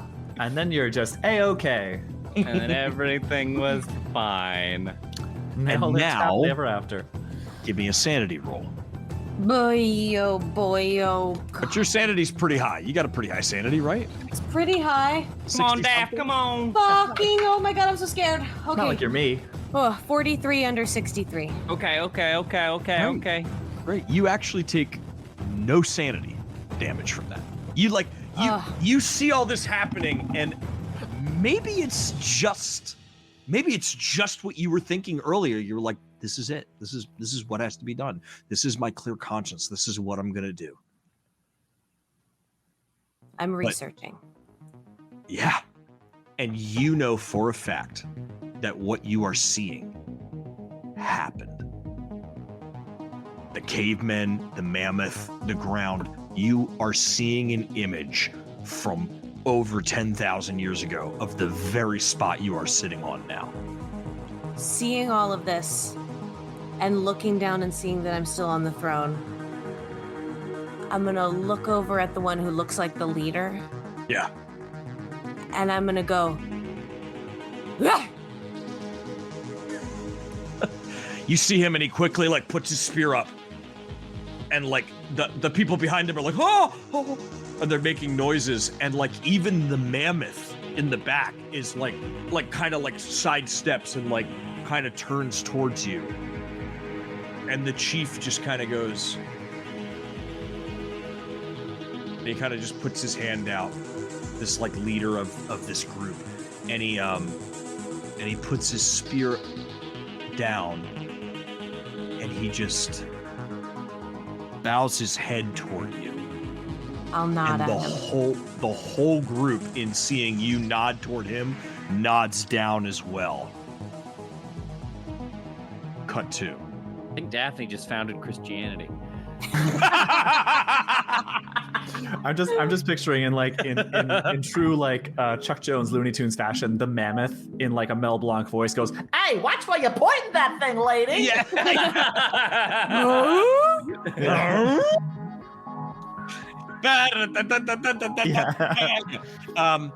So we cut back to Olivia and David. They come flying down, and David, you can now see them gathered around the throne. However, right in your path is a small animal, what looks like a small black bear. Oh my Is god. just standing in your way. Gee Whoa. whiz. This doesn't sound very small. A baby black bear? It's They're a baby black bear. Yeah. Oh, Is its eyes don't is hurt its it. eyes blue? Yep. Yeah. Don't hurt it. Okay. It's If already dead. do I see the blue eyes? Give me an alertness roll. You're driving a very fast vehicle, bud. Honestly, I don't even think I care. If I'm running this thing over, I've already had a dead deer attack me. If you swerve, the insurance won't cover the collision. Yeah, you actually got to accelerate so that you go over it. If you slow down at all, it could come into the windshield. Melodic So- Maria. Man, Ned, why you gotta do us like that? Yeah, The module! I'm staying straight, and I'm just continuing on my path. Great, give me a drive roll. With a plus 10 because you are seeing it and you're bracing and ready for impact. Okay. So that's an 88 over 20, which is an adjusted 30. Are you fucking kidding me? If I were you, I would fucking push that roll. Yeah. Yeah. Int. All right. Now that's a crit fail. Aster says, Getting I'm way- staying straight. Oh, but what about Michael? Yeah, that's another fail. It's an 84. Jesus. Way too many car accidents in this show. I'm gonna because you pushed. Oh, god damn it. Jesus, I'm in a tough spot here.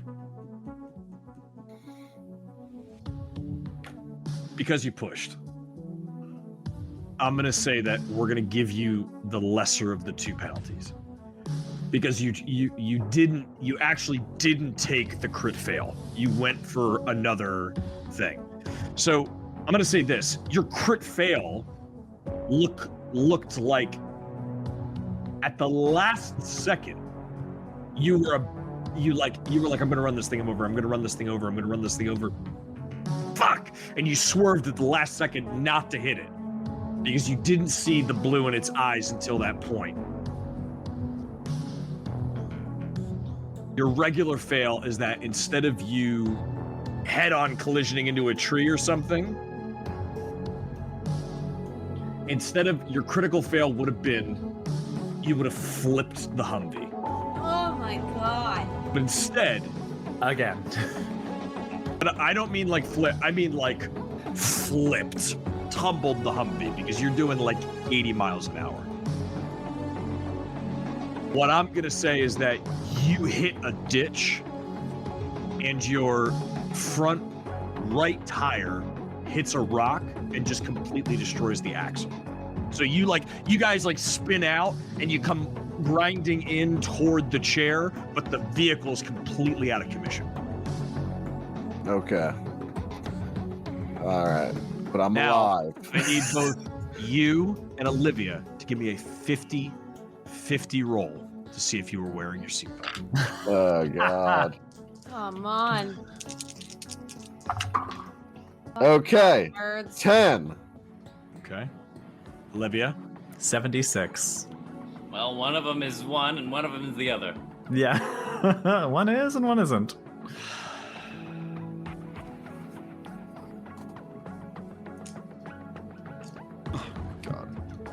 Oh no. As we're spinning out, I go, see, it could happen to the best of you. Wow.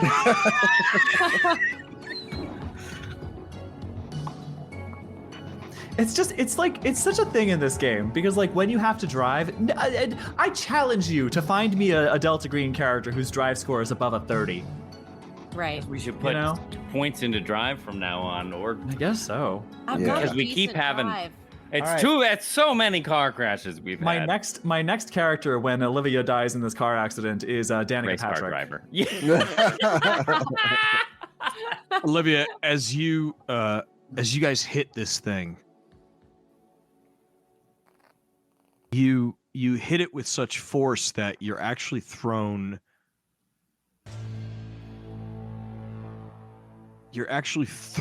hard against the dash and the side corner of like the door panel in this Humvee as you hit it.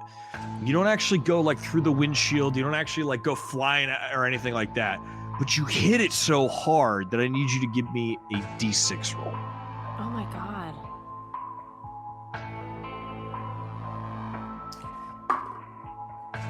It's a 2. Okay. Everybody drink for hydration check Yep. because it's necessary right now. It was a Okay, you baby take 2 bear. It's not points. my fault.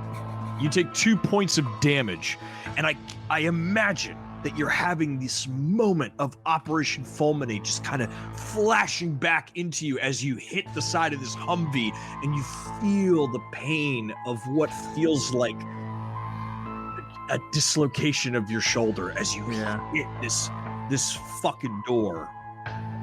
And I imagine like there's a yelp that comes out as you hit it, and you just kind of hold it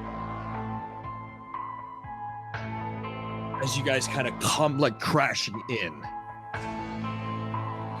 Oh baby, go. Yeah, so I think we like fucking come from the stop, and I like look over at Olivia after hearing that, and I'm like, fuck. Yeah, all right. What's the damage? I'm gonna be all right. I'm gonna choose not to be upset at you right now.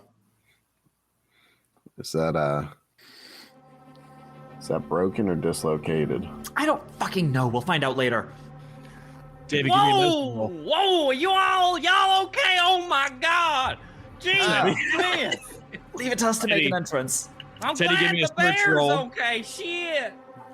Teddy, give me a search roll. Olivia, go ahead. You were going to say something. Oh no, just that. I think just she stumbles out of the car, like holding her shoulder, and but just still with this like gigantic rifle sort of strapped to her back, and just gonna do her best to ignore the pain and try to take in the situation. Great. Daphne, Yeah. give me another power times 5 roll. David, go ahead, buddy. I failed my first aid check or medicine check, so I'm just gonna like kind of be like, all right, she's got it, and I'll just grab my gun and get out of the car. Okay. Teddy. I failed. 74 over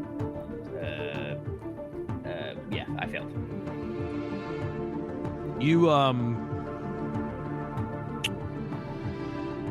get the feeling that things are watching you. I think you're just too distracted by what just happened. Olivia, would you like to make a medicine roll to try to pop your shoulder back into place? Sure would. Like a fucking badass? I don't have any. I don't have a score in medicine. Like a though. G.I. Joe. 0%. How about you give me I have a 10 20%? first aid. I'll tell you what, do the first aid and I'll give you a plus 20. So try to get under 30. Nope. 62. Want to push it? No. I don't. I actually genuinely don't. But it feels like it's dislocated. Yeah. Okay. Yeah, no, I don't. I feel like she has been far enough removed from the situation that she's just like, go get the guns, go get back. She's thinking very analytically. She's not dealing with all this crazy shit yet. So no, I'm not gonna push it. I think she knows that her arm is dislocated. It's a repetition of a previous injury, and that's, I'm just gonna let that be that for right now. Great. Okay. Daphne, Yes. what'd you get on that power times 5 roll? Oh, I was rolling another power times 5 roll? I'm was sorry, this- I gave was this everybody a from lot of before? directions. Or was this from This before? is a new one. This is a new one. Please. I rolled a 1. 00 and a 1. Hell yeah. Daphne, you open your eyes and you are back with your friends. And you can open your mouth and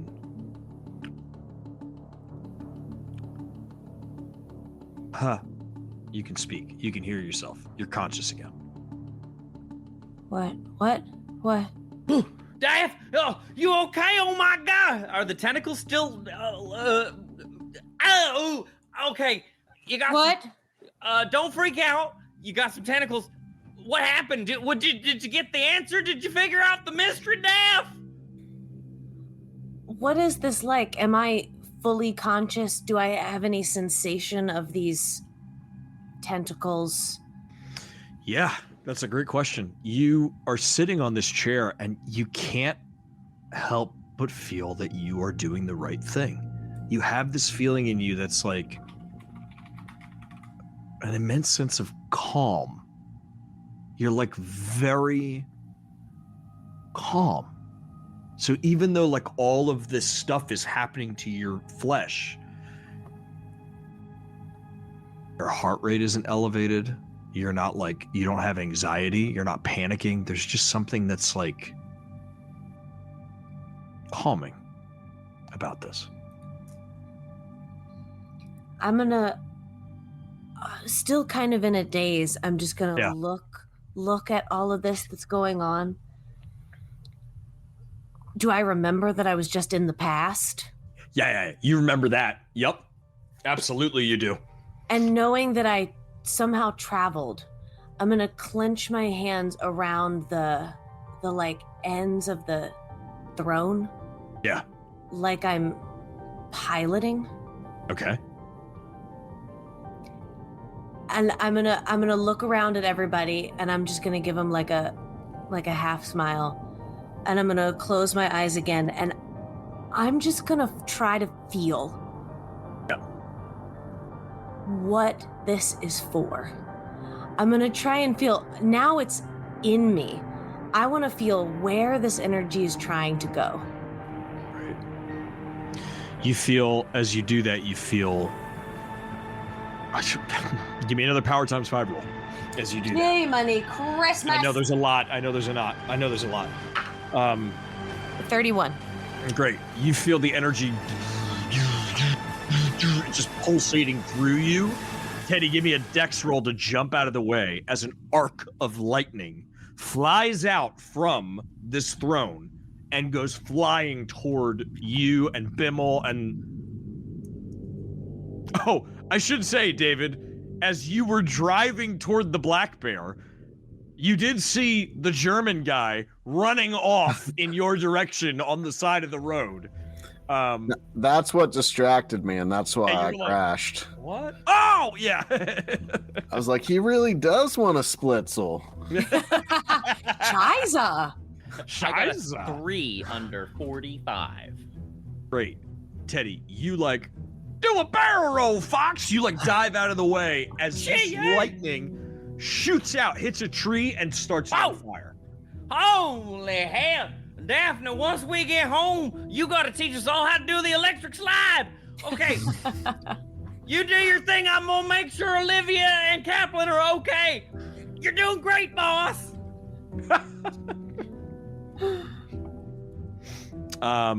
Great.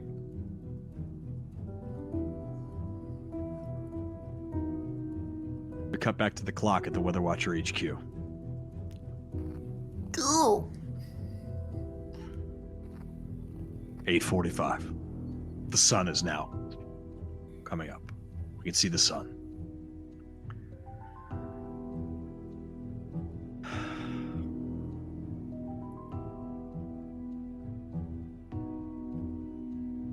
We see the helicopter overhead, just kind of circling.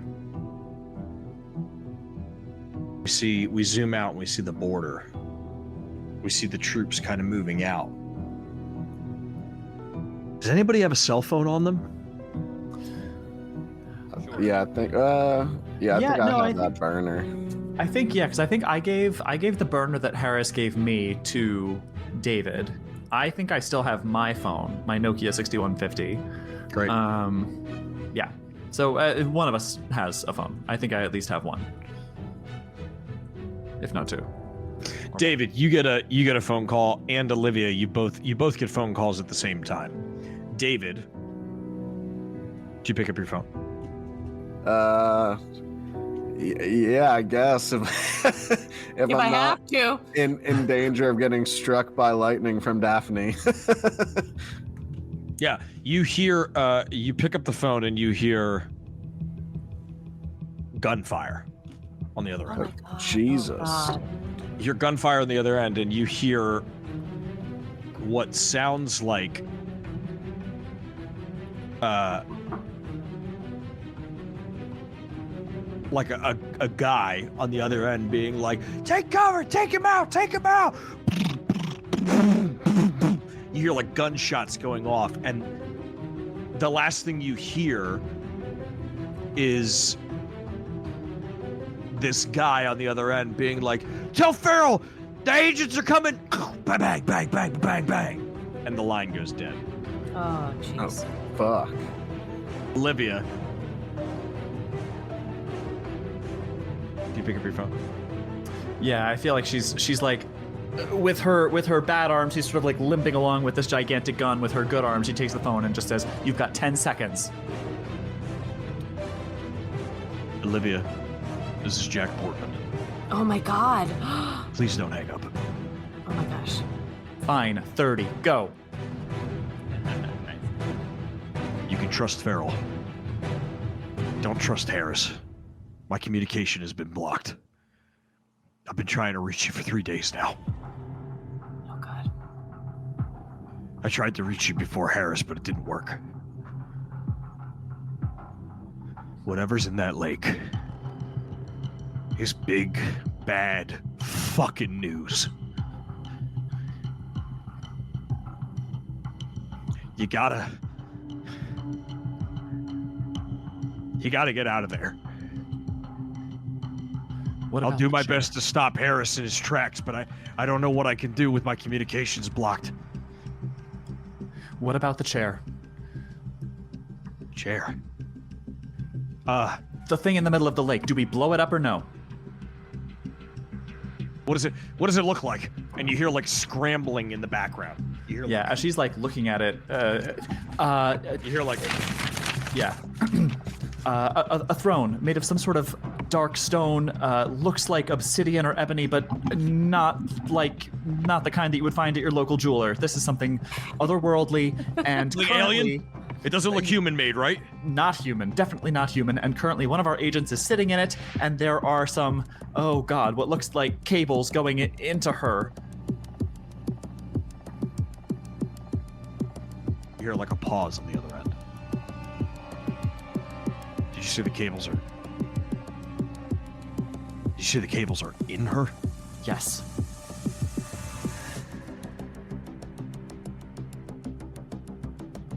Hold on, give me 2 seconds. Come on, baby. Give us something. Who's got unnatural at 25%? Except for the woman stuck in the chair. Well, no one else. No one, yeah, no, I'm at 0. Damn. Everybody I is got 0? I got 21 in That's 10. unnatural from being hooked up to this chair and from crashing a car last season. I have 10. I don't have 25. I think Diana earned some, but we all know how that turned out. Oh, wow. Well, that's actually interesting. Yeah, that is interesting. Everybody double check. I'd have to double check. Everybody give me at 25%. Try to get unnatural, please. We're just trying to roll below 25. No, not me. Oh, okay. I got a 2 on the 10s die. The 1s die was cracked. Let's see what happens. 21! Blackjack, baby! Yes! Teddy! Save us, Teddy. Teddy. Yes, thank God. Thank you, Dolly. Give us another she-you. Praise Give us another Dolly. she-you. Give us a she-you. Teddy. Oh boy. What? As you look at the side of the throne, you see carvings, runes, something that nobody else picked up on. And as it starts to pulsate, and the energy's running through the coils, you see the runes start to glow.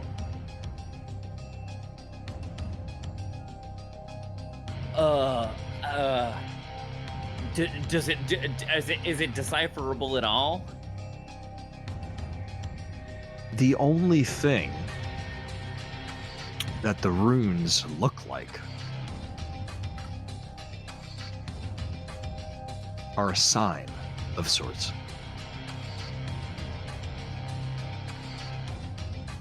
It looks like something that resembles almost like a question mark with some lines around it, maybe. Huh? Okay. If I walk up to it, are they like inscribed into the chair, or are they glowing? Can I interact with them at all? Can I move them? What's your sanity at, Teddy? 56. What a question. I get my kicks at 56. It's above a 50, and that's all that matters for this. Yeehaw! Teddy, as you trace this... Teddy, as you trace the symbol, Oh, goodness. as you trace the symbol, that is indeed the yellow sign on the side of this throne. I hate mustard. You realize from your research of cryptids and your back knowledge of what you know about rituals and things that have to do with ancient weirdness. After Gale helped him out with the Ankh in season 1, right? I think he dove in real deep to all of that Wiccan spiritual, all of it, all mythology. He took the approach that all mythology is true. It's all correct. You know in that moment that this throne is for sacrifices. Nope, we gotta get her out of there. Daff, hold on. Daff, whatever it is, you can't ride this wave, okay? It's gonna take you. Daff, listen to me if you can hear me. It's gonna take you away from your kids. Mr. Tentacle Man, take me instead. The nines, Daphne. You gotta teach him about the nines, Daphne. Holy fucking duck. That is lit. I think that's I was holding in my head that's the only thing that could. Daphne, give me a power times 5 roll, please. The 9s, Daphne! 74 under 90. Okay. You open your eyes and you try to get out. You feel you're trying to get out.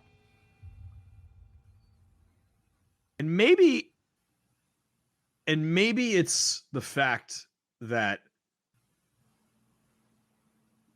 Teddy is bolstering you. And Teddy's It is. giving you that. He says that. I open my eyes and I start struggling, and I just start saying, "How? You hear Olivia. You hear Portman on the line go. Are there runes on the side of this chair? Are there any runes of sorts or any depictions or anything? Let me take a look, and I imagine she can probably, if they're glowing, she can probably see them. Great. What's your sanity at? 51. Oh my God! Oh, thank By you, the God." skin of your fucking teeth. Yes, you see this sign, this yellow sign on the side of this chair. You tell Portman? Yes, I do. How, Teddy? How do you do it? I'm working on it. Hang on. Bimble's looking at it. And she goes, "No. There must be a way to arrange them, to touch them. Do you have a researcher on the phone? Is somebody on the phone?" Yeah. Hey, I'll talk to him. You pop my shoulder back into place. Oh goodness! Right. She'll make a medicine roll to do that. 23. She goes, Hell yeah! "Hold still. What's that?" And she points over there, and as you're like, "What?" She goes, "Boom!" And she just pops it right into place for you. And you're like, "It's a baby bear with blue eyes."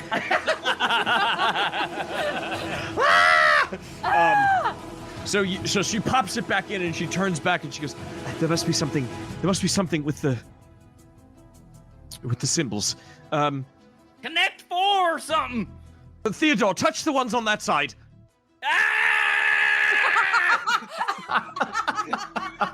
And as you start touching them like that, like a maniac, she starts touching some of the other ones, and he's like, the Portman on the phone is like, "There's probably some pattern. You probably have to touch them in a certain array. There's got to be some pattern.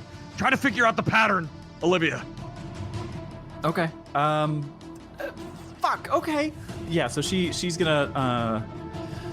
Okay. She'll keep the phone to her. She'll sort of let the gun, which I imagine is on a strap, sort of swing behind her back as she just does her best to take a deep breath and just try to look at these runes in as cold and analytical as a way as she can muster right now. Great. Give me an unnatural roll at 25%. This is meant to be hard, man. This is the tough stuff. This is the end game. 28. Yeah! No, 28. 8, No, 28. 3 over the 25 that I was going for. Well, you can always push it.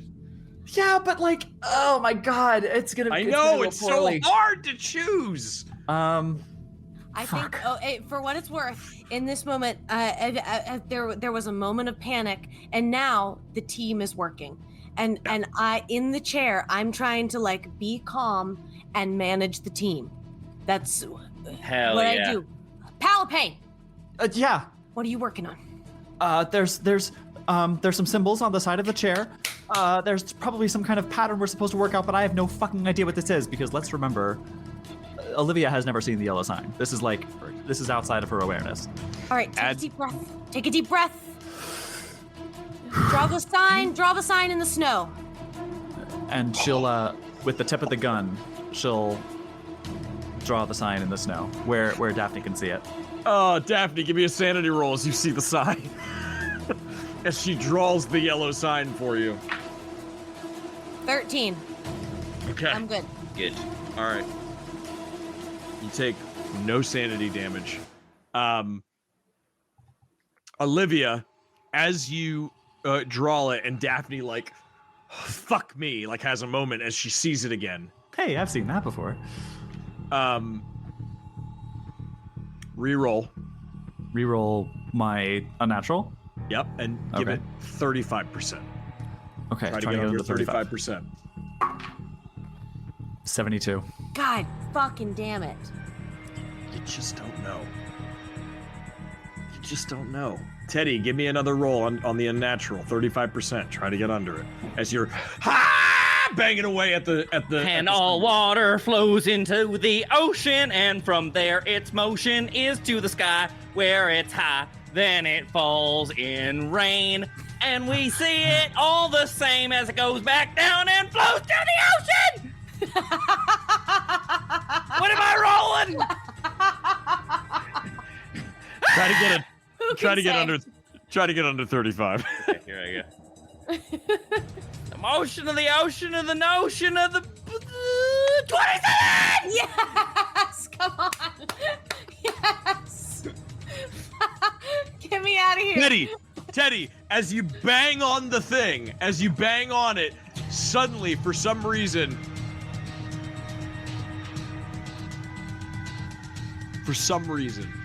the cables pull out. And I reach out and I grab Daft by the shoulders and I just like fall backwards, you know, like just trying to yank her out. You do so. You yank her out. Daphne, you are at 1 hit point. What does that mean for a guy? Let me put it this way.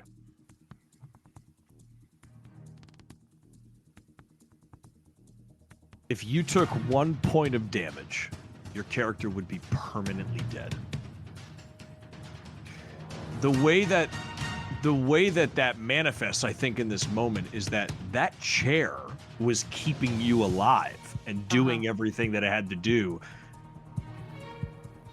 I think it was doing, you know, it was using your energy, but it was also keeping you alive. So you are at 1 hit point, and that manifests however it manifests. You're not bleeding internally. You don't have any cuts or scars or bruises, but I think it's like, because it's an energy thing, it's like she hasn't slept in 4 days. She's near near hallucination, can barely walk. Like it's like she hasn't eaten. She's like looks thinner. And I think I just crash into Teddy and then roll over in the snow. And I sit up with this 1 hit point and I look back at the chair. Is anything happening to it? the cables are like, and they just kind of sit. Can I try to bait the zombie bear to attack me and then dive out of the way so the bear goes into the chair? No, it's ludicrous. I'm sorry. Carry on. You certainly could try. Well, I don't know. I just don't know what our objective is now. You okay, Daft? Gee, shoot. Olivia, on the phone, you hear Portman.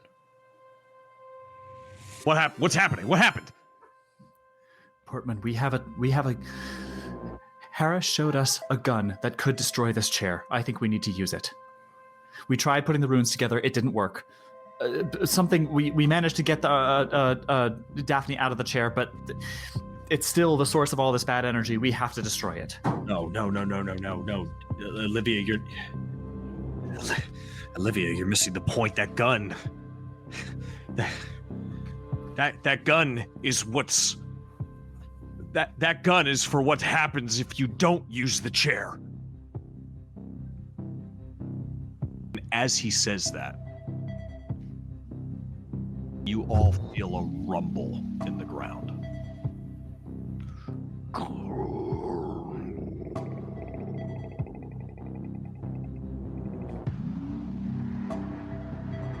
Everybody give me an alertness roll.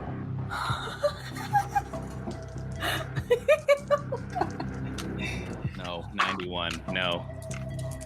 I also rolled a 91. God damn it! 89 over 80. Nobody passed? 4. Holy fuck. I can't roll for shit tonight. Does anybody want to push the alertness roll? I mean, like... How? Okay, Like, what does that sure. even look All right, like? what does it look like? You hear that rumble and like in your head you're like, don't look, don't turn, don't look. Like maybe that's the instinct. Maybe you're like, there's something. It's like that feeling like when you're watching a horror movie where you see the person hears the growl of the creature and they're like, it's fucking behind me, isn't it? You don't have to push it. I feel like I'm gonna push it. I need to know what the fuck's going on. All right. So I think you hear this. Here's what I'll say for Olivia. I think I hear it, and the failure is me not knowing what it is, and the push is me spinning around and assuming a position where with this gigantic gun that I could fire at whatever's coming our way.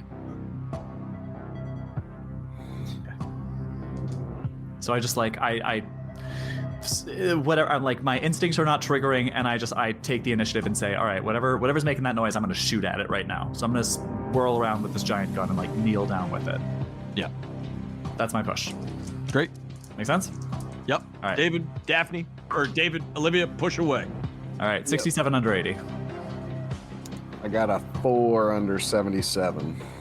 All right. Maybe it's you two are just the fucking special agent badasses. I think Turn too, around. I'm on high alert because Yeah. I know now Harris's men are coming after us. I haven't gotten a chance to tell the rest of the crew yet, but Yeah. You see the helicopter overhead, and it stops circling. And it kind of hovers for a second and changes and points toward Crow Lake. This is Farrell's helicopter or a different one? This is Farrell's? Farrell's helicopter. As Towards you it. all Like Sorry. it's pointing towards Crow Lake, like it's going away from us, or it's coming. it's like to us. stationary, but instead of it circling, it stops and just kind of like holds in place, but it's looking directly at At where Crow this sound was coming from. Lake. Yeah. As in maybe something is happening and he doesn't know what to do about it. And the water unnaturally begins to whirlpool. Yeah.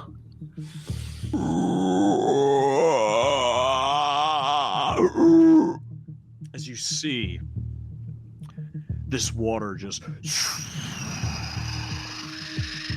and like it whirlpools and continues to cycle, and it's like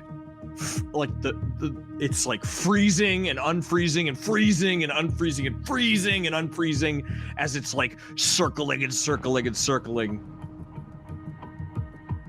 What do you do? Olivia, you hear on the line Portman going, Olivia, talk to me. What's going on? What's going on? Okay, this chair, I don't know. We pulled it out of the lake and now the lake is turning into a whirlpool. Something is going on Gotta get out there. of here. We gotta get out of here. Olivia, the chair is what stops this. Somebody's got to sit in the fucking chair. And at that second, and the line cuts out. And we cut back to Portman in like, we see him like in his kind of like, his like suit. And he's like, got the phone and he's like, hello? Hello? Damn it! And he like fucking throws it against the wall and he's like at this desk. And we zoom out and we see a file that has like pictures of the same type of metal at like a crash site of like an undisclosed location with like alien kind of disking looking runes and stuff. And we see like we see like all these papers of like details of similar rocks that you described in this throne. And he's just looking at it and he's like, they're out of time. They gotta figure it out.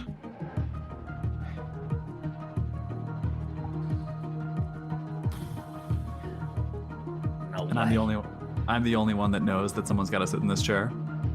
Well, you heard that on the phone. Yeah, that's what was yelled at you. But everybody, I mean, the time is yours. Talk amongst yourselves. Figure out what you want to do. As a creature is emerging from the lake. Okay. Okay. Something's happening. All you know is that there's sound coming and that there's a whirlpool happening in the lake. Not again. Not again. Home by Christmas. And I send the flare up. Okay. All right. Yeah. We gotta get Harris on the line. We gotta get Harris here now. We don't want that, or he's gonna fucking kill us. His men are coming after us. We gotta keep a lookout. You leave that to me. All right? Just get up into that whirlybird and get Harris here. Did we do it? You did it, Daff. Oh, you were splendid. Good work. Good work. All right. I'm going to hand you off to Kaplan, okay? He's going to take real good care of you. We basically did it. We'll just got to dot the T's and cross the I's. What's that sound? What's that sound? I ate something didn't agree with me. And yeah, Kaplan just scoops Daphne up like under the arm. He's like, come on. We gotta get to it. Wait.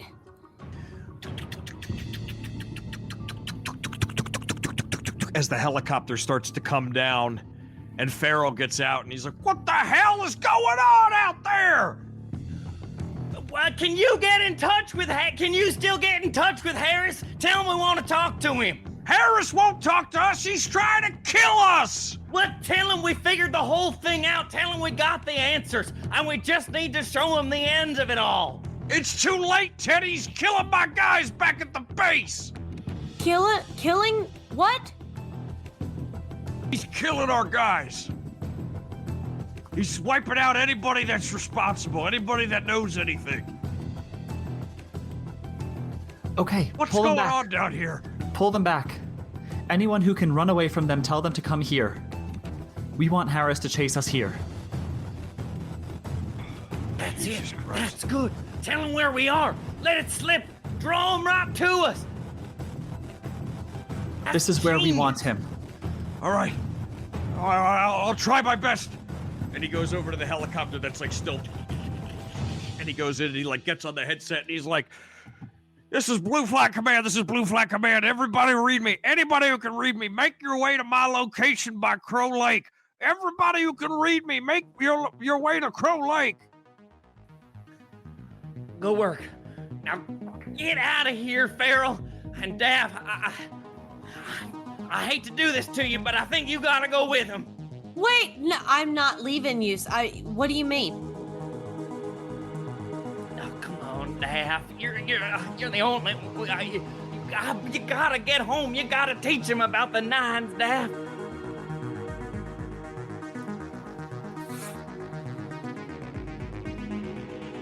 You did it. You got us here. You got us to the end. This is it. You did it. Go. Be with your family now. I'm going to say at 1 hit point, Daphne, physically, I just don't think you have it in you to fight against people. As somebody has you, like, you know, as David said, he has you under the arm, and he's walking you to the helicopter. And I think Teddy is, like, walking with you as they're walking you to the helicopter, like, go. Please be careful. Please be careful. Hey, you already got us to the finish line. What do we have to worry about? Go work, Agent Crook. All right, please be careful. Oh, and tell your boy, what you do is you take the number you're multiplying by 9, subtract it from 9. So let's say you're trying to do 9 times 7. 7 minus 9 is 2. 9 times 7 is 72. Oh my god. All right. All right. Lost me. All right. If it's 5 times 9, 5 minus 9 is 4. 9 times 5 is 54. You just put them together. All right. Okay. As I'm stepping up into the helicopter. Yeah. All right. And that's what they teach you when you get your GED. Yes. Go, Yes. Daff. Go. Is anybody else getting in the helicopter with Daphne? Not me. Yeah. Digging in. Defensible positions. Daphne, you get up in the helicopter. And you're flying up. And Farrell says, "Hang on, I'm gonna get you out of here, okay? Hang on." And he starts getting up, and he's like, and as he looks to his left, he goes, "Holy shit! What the fuck is that?"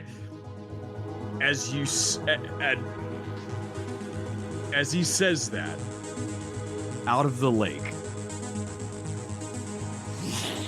a hand just shoots up and just to the side of the lake. I will say this, if at any point any of you three on the ground want to do something, interrupt me and say so, okay? One hand on the side of the lake. Another hand on the side of the lake. And it begins to pull this thing out of the lake.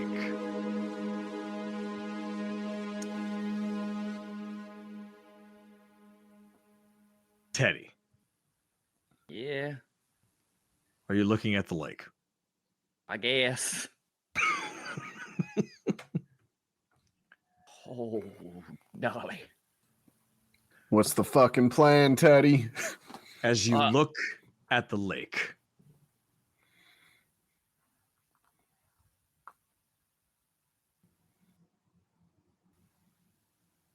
I have DM disadvantage.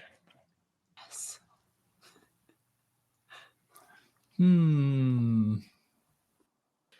Plan is once Harris gets here, we either by hook or by crook, we get him in that chair. Or we all go down swinging. All right, let's take cover and try to survive long enough to do it. Yeah, okay. You hide. I'll try and or maybe one of us should talk to him. Try and make him think we solved the whole thing, and all he's got to do is just sit down in the chair. Olivia, that might be best done by you. You're a persuasive sort. I think you might be right. I think this is my task.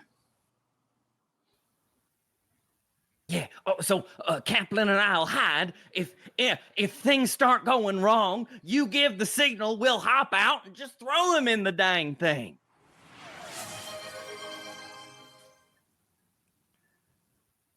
As you guys, oh my God, Theater Cat, thank you for the tier 1 gifted sub. Thank you. I've turned off the music for a reason. As the three of you stand side by side, looking toward Crow Lake, all three of you see this emerge from the lake. Oh. Oh no, hell. Oh, Dolly. Oh, it's big. Oh, It's a big man. Oh, he's a big man. He's a big For your man. reference, I don't care for that one bit. the human is down at the bottom. Oh, Dolly. Oh, Dolly. That's some Attack on Titan shit right there. Uh-huh.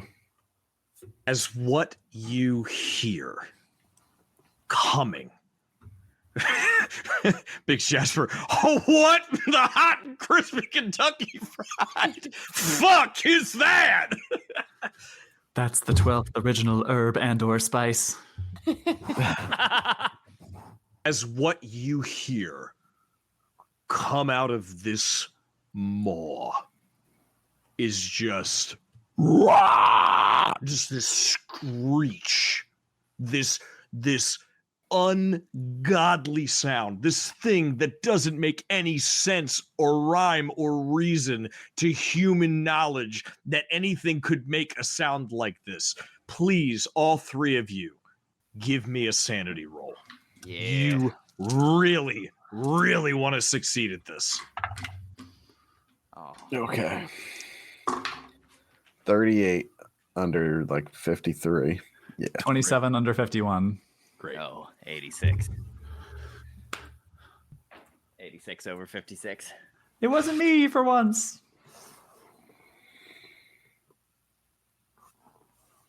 My goodness. Oh, come on.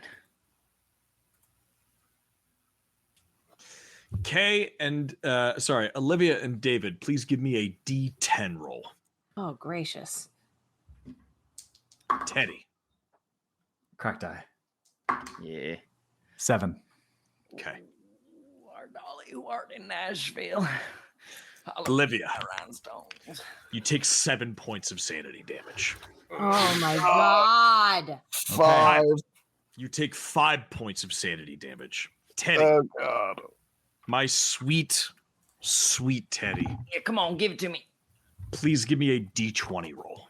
Oh my God. And that 5 points trips my Breaking point? no, my what I got from my last break, which is now I'm super Paranoia. paranoid. So Yeah. now, yeah. So, Olivia, Mhm. I think because you just start popping pills. I threw out my addies. Oh, She flushed 'em. Fuck me. She flushed them. Oh my God. Okay. I don't have any more uppers. I've only got downers. And I don't Oh want to pick up my the downers. God. I think you just start, you pop whatever you have. I think, I don't know. 5 points or 7 points of sanity damage. Yeah. All right. You take a second and figure out how that manifests. Tyler, David, I think this manifests in you shooting anything that's not human. I think you just start unloading on the animals and the deer and I think you are just unloading clips and just firing away. I will tell you when you have sated that paranoia. Talk to me, Teddy. I took 12 points of sanity damage. I was at 56. My breaking point is 4 to 3. So for those quick mathematicians in the audience, that brings me to 44. Sanity. Oh, baby boy. Wow. Cling into it. Wow, Teddy. This is fucking incredible. I fucking love this. Teddy, you see this thing before you, and maybe it is your stout resolve in our Lordess and Savior Dolly Parton. Or maybe it is the fact that you've chased cryptids all your life. Maybe it's the fact that you've understood everything that there is to understand about the Mothman and these cryptids and these things that go bump in the night. Yeah, I think he definitely takes it, right? He definitely like this thing certainly washes across, and it does throw him for a loop. But I think he just steps forward and he looks up at it and it says, "You think that's scary? You try living one day in here." Hell yeah. Come on. Friends. My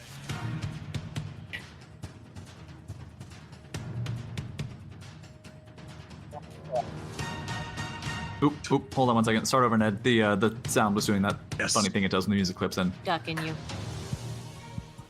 should be good now. Yeah, I'm sorry. I just want to make sure that I get this. Give me a second. If Aqua comes out of the abyss and looks up at the helicopter and just lets out like this cry, and we see Farrell in the helicopter holy Christ, and he just he jeers it and gets it out of there as we see a jet of cone of ice just through the air as it literally freezes like air particles, and they just fucking go apart. Okay, well, we know where the cold's coming from.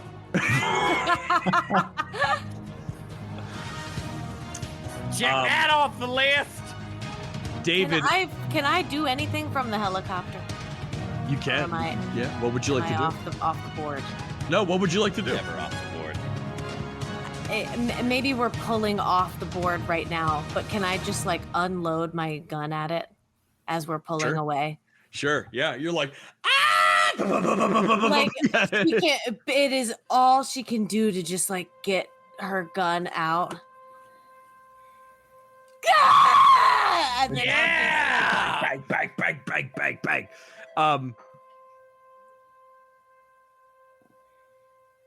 It is unfazed.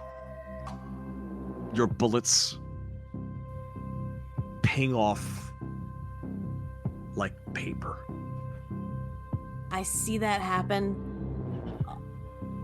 And then as the helicopter is turning, I see in the wake of this, as it maybe like takes a step, these tiny forms below as they kind of disappear out of sight. Yeah. Farrell just starts. He like looks back at you and he's like, I'm getting you out of here. And I'm getting out of here too. That's not natural. That's not human. And you can see that he is barely clinging on to sanity as he witnessed that thing come out of the earth.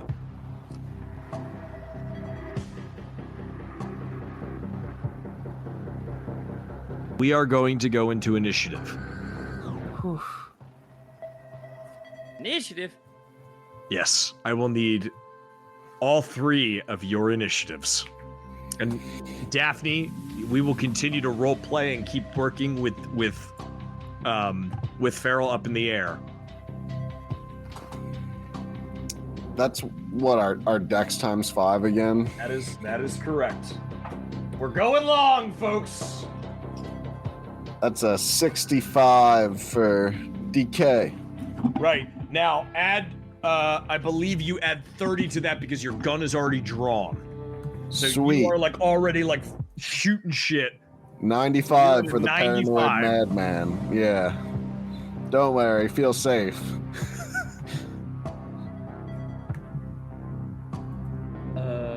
What is initiative? Is it still? What is It it? is- What is it? I forget what initiative is in this. It is dexterity times 5. Dex times 5. Yeah. Did I? Was I muted? I muted myself. Did I say 105? 105 for me. If I with the gun. Yeah. And I think Mine's just 45. okay. But you had your crossbow out. Yeah. So you're at 75. Idiot. Olivia. What do you do? Shit. Oh God. Okay, so because currently what I'm thinking is Harris might be en route.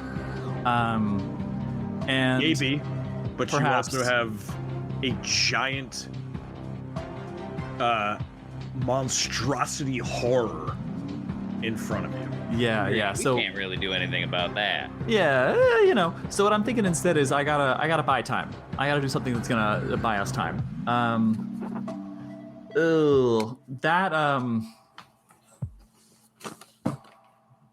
That Humvee is in pretty rough shape, right? Totaled. Totaled. So totaled that I couldn't even like start the engine. I mean, you could start the engine, but you could not drive it. The front left axle is ripped off. Got it. Okay. So even if I were to like put a brick on the accelerator and just send it spinning off in some, they couldn't even do that. Okay, never mind. When David hit the rock that sent you flying, Mhm. it literally took the wheel well, like the wheel that's Yeah. attached to the axle, and broke it off. Okay, so car no go. All right, I got it. Yeah.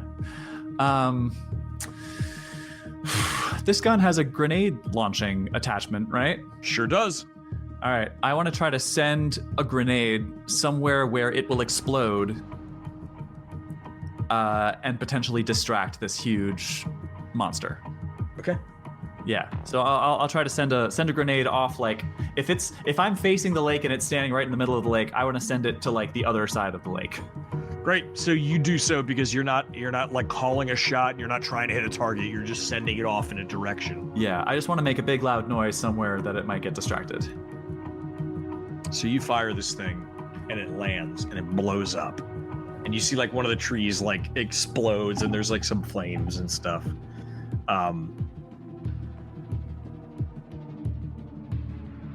It turns and looks at the explosion, and then it turns and looks back. Cool. David. Shit. Your move, buddy.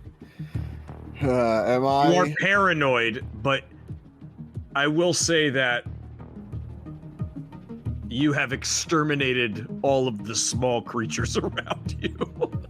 Yeah, I think like if I'm just like lighting shit up and then I see this, I just immediately turn and start fucking shooting that. And like, yeah, if I got time to shoot a grenade at it too, I would.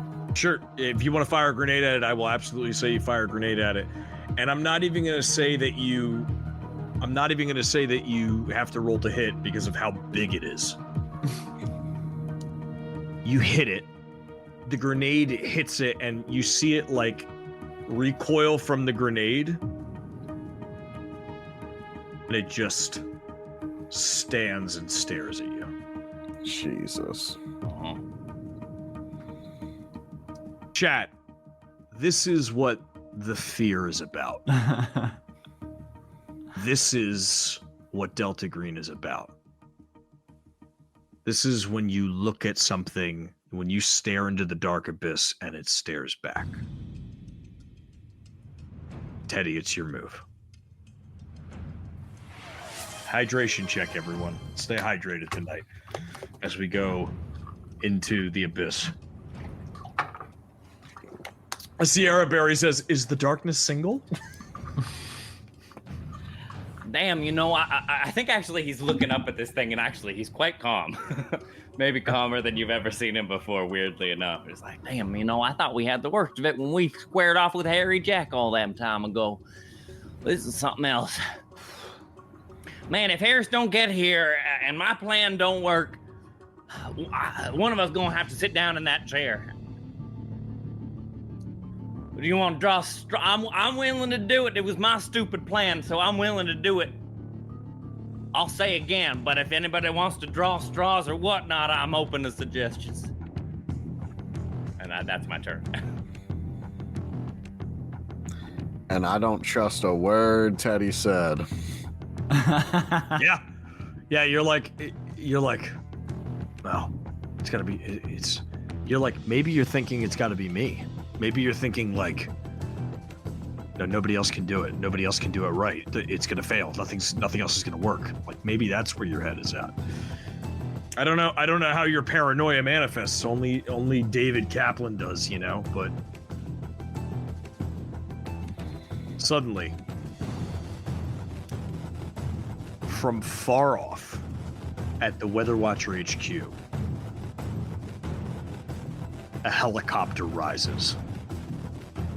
And attached to the helicopter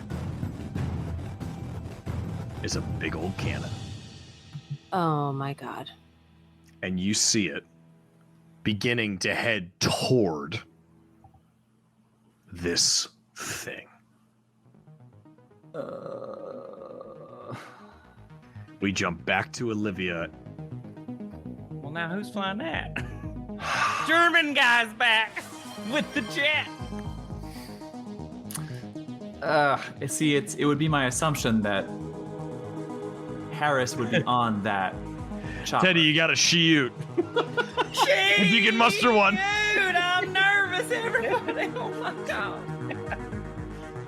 I also, while I have the hot mic, I just want to call out the message that that Atlas Incorporated highlighted, which is there a Mrs. That's great. That's Sweating amazing. over here. I'm sweating, Daddy. You got me sweating over here. Gee whiz. Sweating through my wig. This is a this is a tough one, guys. Yeah. All right, so where you were at? We were at Olivia. We're at me. We're on me. Okay. Okay. Do I have? I have the burner phone that Harris gave me that has his number programmed into it. I think I gave it to David. Yep. I'm gonna try to get that phone off of David. Okay. So you see David and he's Kaplan, the burner now. Give it to me. bang, bang, bang. I would even say that you could probably like pull it out of it on your turn if you wanted to like pull it out of his pant pocket and like try to call. Okay, I'll try to do that then. Sure. Yeah, because he's so he's paranoid and he's so preoccupied like trying to take this thing out on his turn. Yeah, I'm going And to. that's not to say that on his turn he can't like see you take that and like and freak out. Yeah, I'm gonna tap into some like military training and just give him like a very there's probably procedure for this. If someone in the field is like in a defensive position and firing a gun, there's got to be some way that one of their allies can like get up behind them and like give them a double tap on the shoulder, just be like, hey, friendly. Yeah. So she's gonna just let the training take over, just sort of like roll up to him, tap, and just like snag the thing out of his pocket or off his belt or whatever. You do so. And you call it? Yeah, I'm gonna try to call Harris. No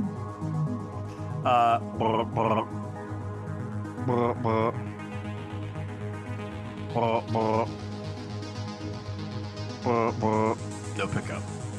Shit. No radios or anything? Nothing I could try to use to contact that helicopter?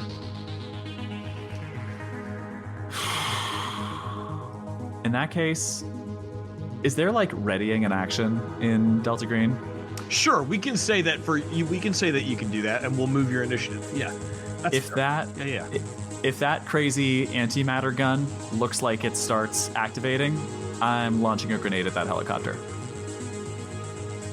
Okay. Oh my god. So she called. Oh my god. Oh my god. There's only one problem with that. There's a lot of problems with that, but go ahead. You used your action to call. Right? Okay.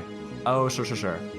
I will say that you can ready an action to reload the grenade launcher because you just fired one off across the map. Yeah, however, as close as I'm able to get to like having a loaded grenade launcher braced towards the helicopter is as close as I'm trying to get. Sure. That's valid. Yeah. So maybe if that's just like kneeling and sticking the back of it into the ground, and then I can ready the action to reload if I need to. Sure. We'll say that. Yeah. So you get yourself ready to reload the gun. We'll say. Yeah. Great. David. So I feel like I didn't even see the helicopter. I'm so focused on this thing. I agree. Yeah. And I think that Olivia's like tactical pat on my shoulder kind of semi put me at ease where I just fell back into combat. So now I'm just like defensively like trying to lay down like a defensive fire and like kind of backing up, I think. But yeah, I don't think I'm in a position to do anything smarter than that. Great. I should say that Bimmel and the German guy in this situation are just puddles of insanity. I thought we put them in the chopper with Farrell, and never mind. Well, carry on. Well, this is what I will say. If you want to retcon it and say Bimmel's in the chopper, carry on. I can 100% honor that because that would make sense. However, German guy. It would make sense to send a doctor with me if that's. Fair enough. So Although Bimmel German guy went running off into the woods, so maybe it's just Bimmel. Yeah, I think Bimmel in the chopper, German guy off wherever he is running to. However far he can get in 2 rounds of combat with his full movement. We cut to him going, "Oh, Schnitzel, it's time to Schnitzel." He said it. Only we were all as smart as the German guy. Right? classic whatever his name was. David, you fire at this thing again, and it is unfazed. It is not moving. It is not budging. It is not taking damage. You have like a flash to like being in the field and seeing an Abrams tank just demolish a building, just take down an entire building, and you're flashing back, and you're like, it's not even recoiling. It's not even like there's not even like debris and smoke marks on it from where the grenade goes off. Is that it? I think, yeah, he's just like, we gotta go, and he's just freaking the fuck out. Yeah. We gotta get out of here, Teddy. I mean, he's pretty passive. He's not trying to fight. Like, if Harris doesn't show up and the plan and his plan doesn't work, I'm just gonna sit in the chair. So, I think he's relegated himself. Okay. You see this thing is looking at you guys, and then as this helicopter comes up and is coming toward him, he turns at whatever this thing is and just shoots this jet of frost towards this helicopter, and it wings out of the way and it gets clipped kind of in the back, and you see some like smoke coming from it.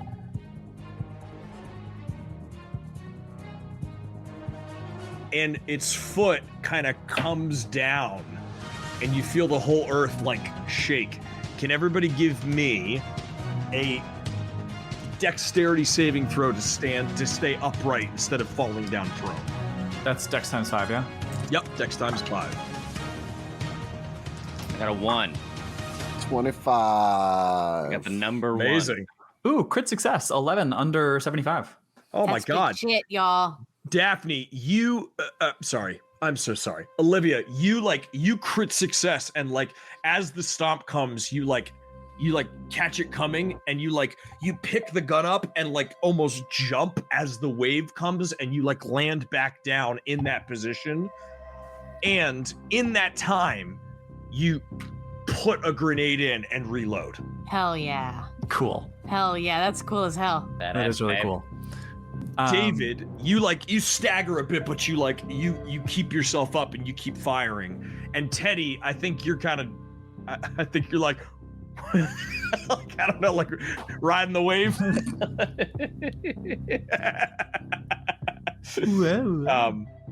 Like a jello. Like a jello. So is the helicopter? Oh, sorry. Go ahead. I feel like you're about to answer my question. The helicopter moves around the side to where this giant thing is in between it and you guys. And you feel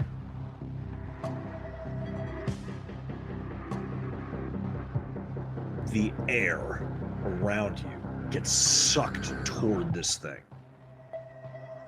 As you hear, as it comes around the other side and can now be visible as it's like kind of on a like obtuse angle to it and you guys, and you see this beam just start to charge up, and then it goes from blue to like red. And you see these visible waves like start to come off of this thing.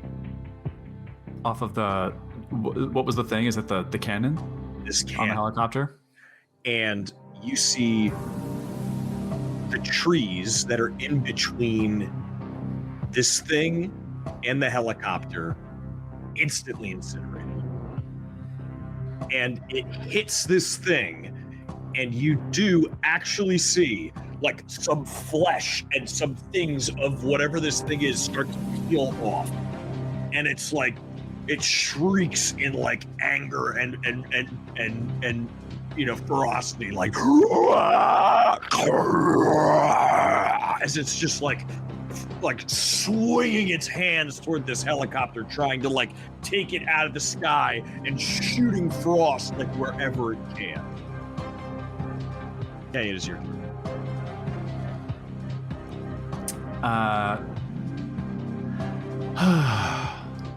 So, Kay the player got the impression from Portman that letting the gun destroy this thing would be a bad outcome for reasons that we can't fathom. Okay.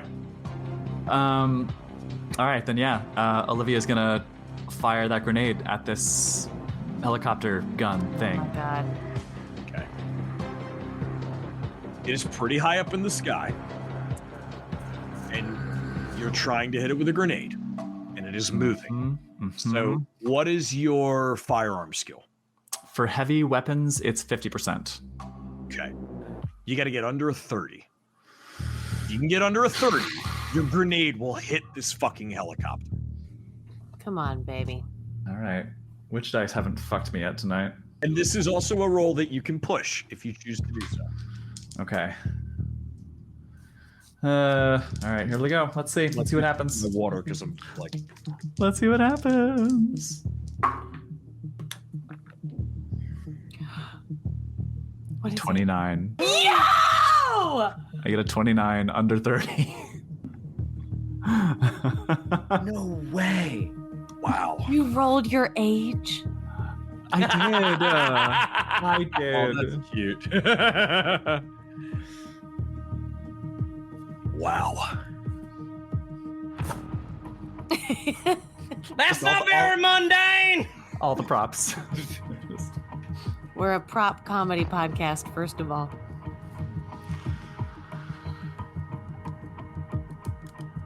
You hit this helicopter, Olivia, with... You hit this helicopter with the grenade, and it hits and goes off. I'm going to roll a D100 to determine the area of the helicopter in which this grenade goes off. Mm-hmm. Whether it blows it right out of the sky, whether it takes it in like a nosedive, whatever it may do. Yeah. In an ideal world, there's enough of like in an ideal world, it lands near us and intact enough that I can pull a semi-conscious Harris out of it. Yeah. Let's see what the dice do.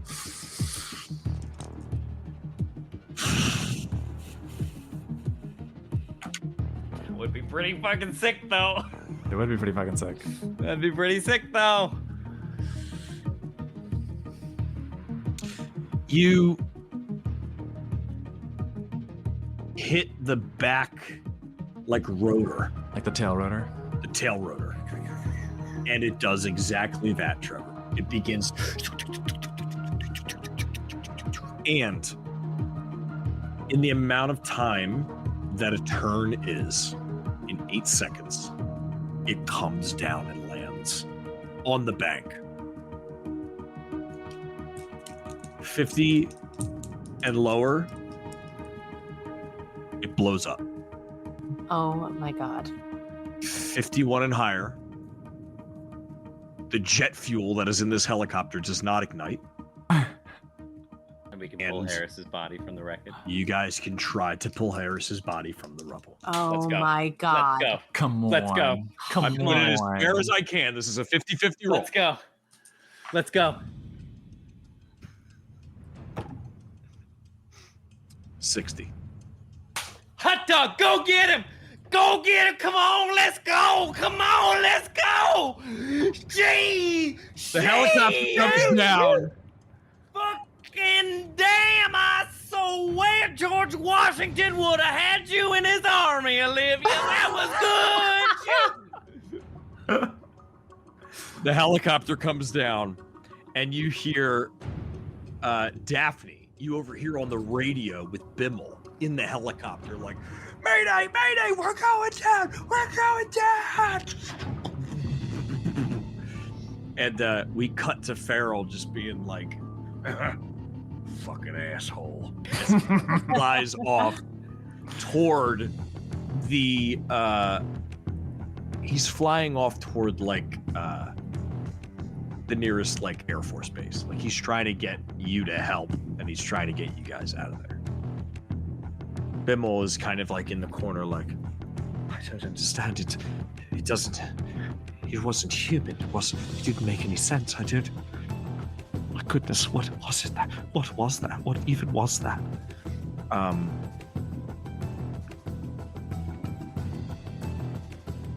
Anything, Daphne? I'm just like slumped against the seat. Yeah.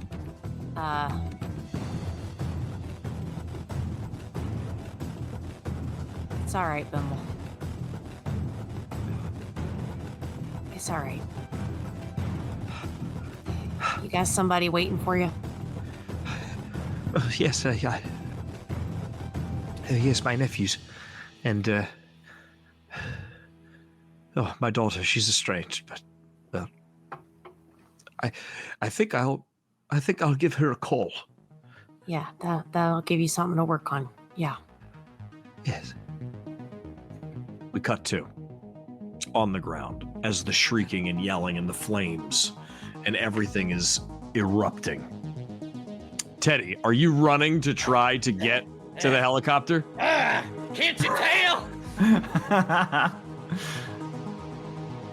I will say that this turn allows you to get to the helicopter. Great. Yeah. Do I find Harris? You look in, and both of the pilots are dead. Oh my god.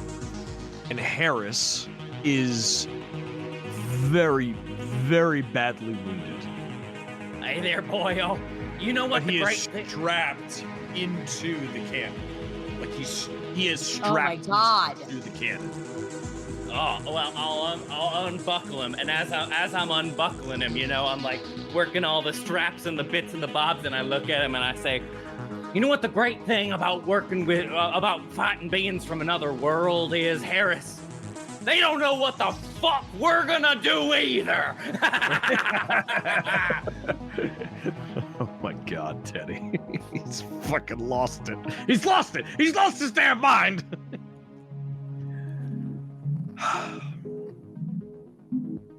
It is the creature's turn.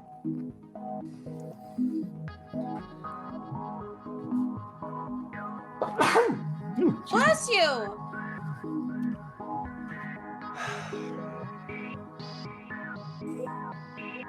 God, there's like really no way to do this.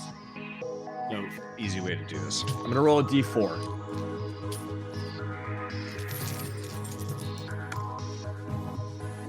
I'm rolling my modern artifice, my silver one. I'm gonna roll a d4. So I can blame Giuseppe when I kill one of you. So blame Giuseppe. On 1, this thing is going to do whatever it's going to do in the direction of the helicopter that just went down. On a 2, it's going to do it in the direction of the base, the HQ base. And on a 3, it is going to do it in the direction of Olivia and David. And on a 4, I reroll. Does that seem fair? That's about as fair as I can make it. Let's go. All right, here we go.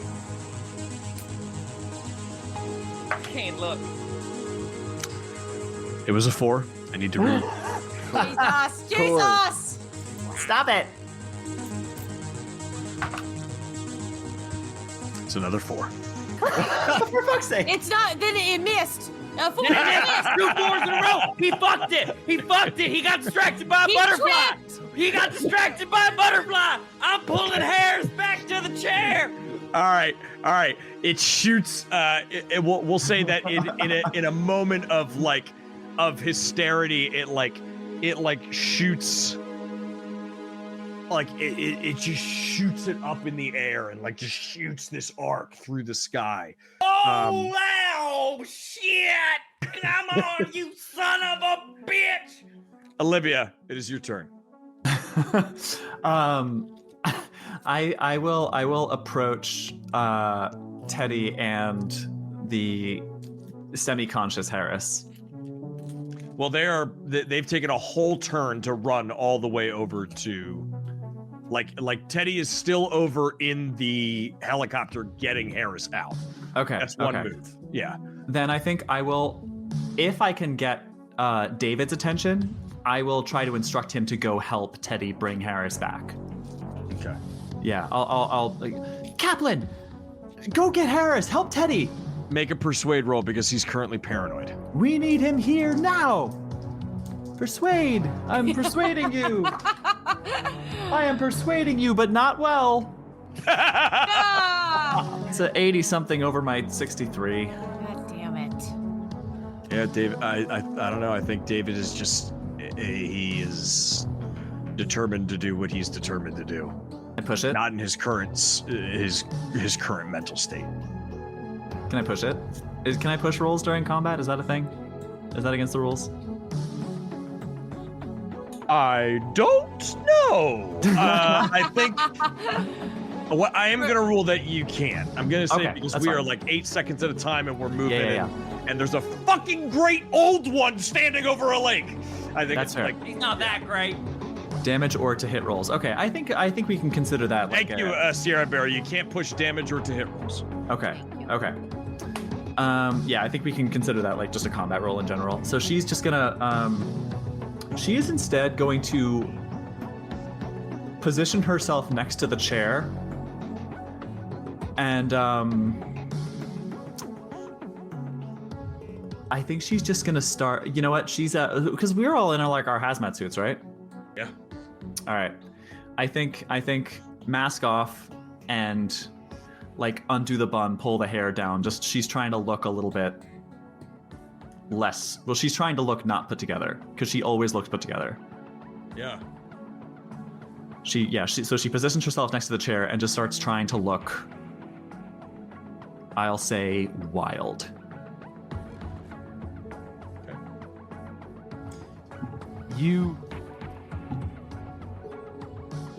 Olivia, you suddenly get a really strong urge to sit in the chair. Can you give me a power times 5 roll, please?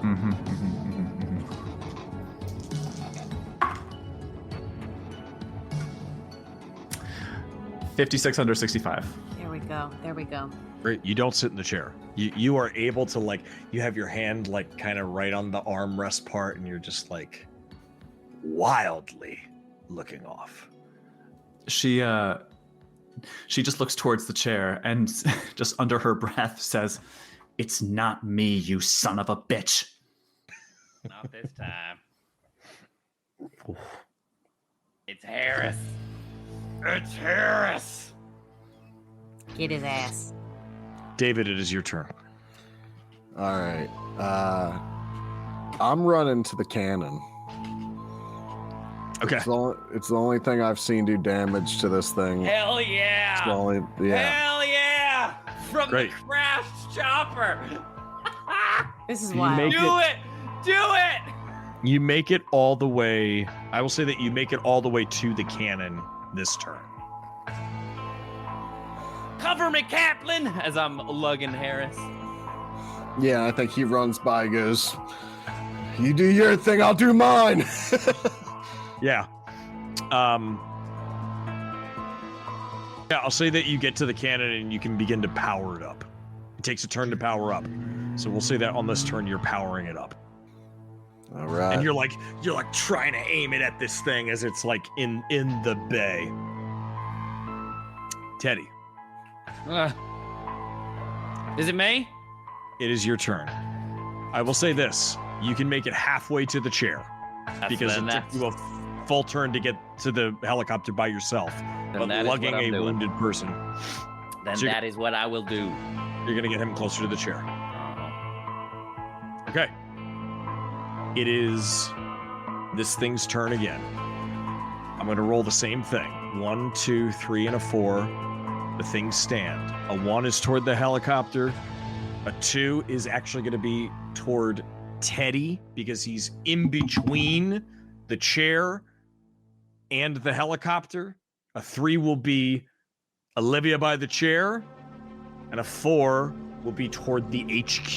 He will he'll let out a blast toward the HQ. Here we go. Now we need a 4. I feel like I should probably wait for Kay to return before I make this roll. Because I would hate... I'm here. Okay. I'm here. All right. I'm here. It's all those hydration checks. It's okay. A 1, it's at the helicopter. A I heard. 2, it's... Okay, great. I kept my headphones on. Here we go. To our friends that can't hang right now, I completely understand. I know we're going long tonight. We just want to resolve this before anything else. That is a 3. That's me, isn't it? 3 was me. No, I think that's me. Oh, wait, is it? All right. I don't remember. That is- Whatever Ned said. Olivia, yeah. A 3 is Olivia near the chair. Mm-hmm. Come on. Come on. Man, why? Oh, God damn it.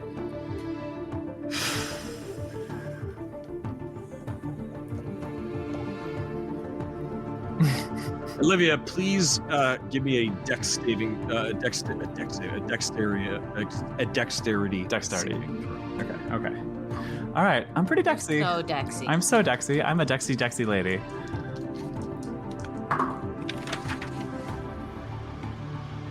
Yeah, way under. 12 under 75. Hell That's yeah! fucking damn. Okay, great. This is the moment. Olivia with the dive. She is the moment.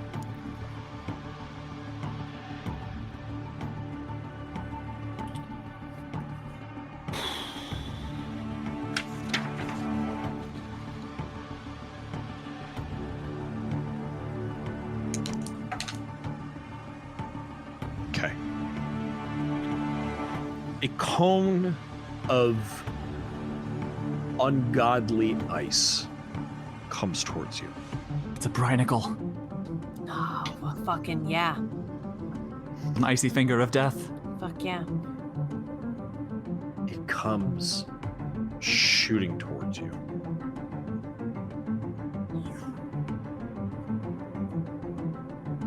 I will say that because of your success, you drop prone and it shoots over top of you, and you see as this chair just completely is frozen. I mean, every water molecule that is in the air is completely frozen in an instant. Yeah. And you can almost feel frostbite forming on the back of your skin as this air flies by you at such cold temperatures. Two strike two, some bitch. You're going to take 2 points of damage from the near miss. Okay. How you doing? A bit better. Oh, God. Okay. It is back to your turn, Olivia. Okay, and Teddy and Terrace are like halfway to us now? Yes. Okay. Yeah. I want to try to approach them, and I want to try to get a sense of Harris's physical/mental state. Okay. So I think she's still trying to look like she wants Harris to think that she has lost it and she's just gone fully insane. Okay. And she's gonna approach like bowing and scraping. She's gonna be like really laying it on thick. Cool. Okay. Give me an alertness roll to see the state that Harris is in. Okay. I failed one of these tonight. Let's not do it again. I'm very good at them. Hell yeah, 22! Yeah! 22! Under 80. Yes. You man. take a look at Harris and you can absolutely ascertain that he is at like 2 hit points. That he barely made it through that crash. Mm-hmm. And that all you need to do is throw him in the chair. Yeah. So I think she'll like sweep in with the grace of the grace of like a royal courtesan, and just like arm around his shoulder. He has something he needs to tell you. Yes, bitch. He says it's on a need-to-know basis. Yes.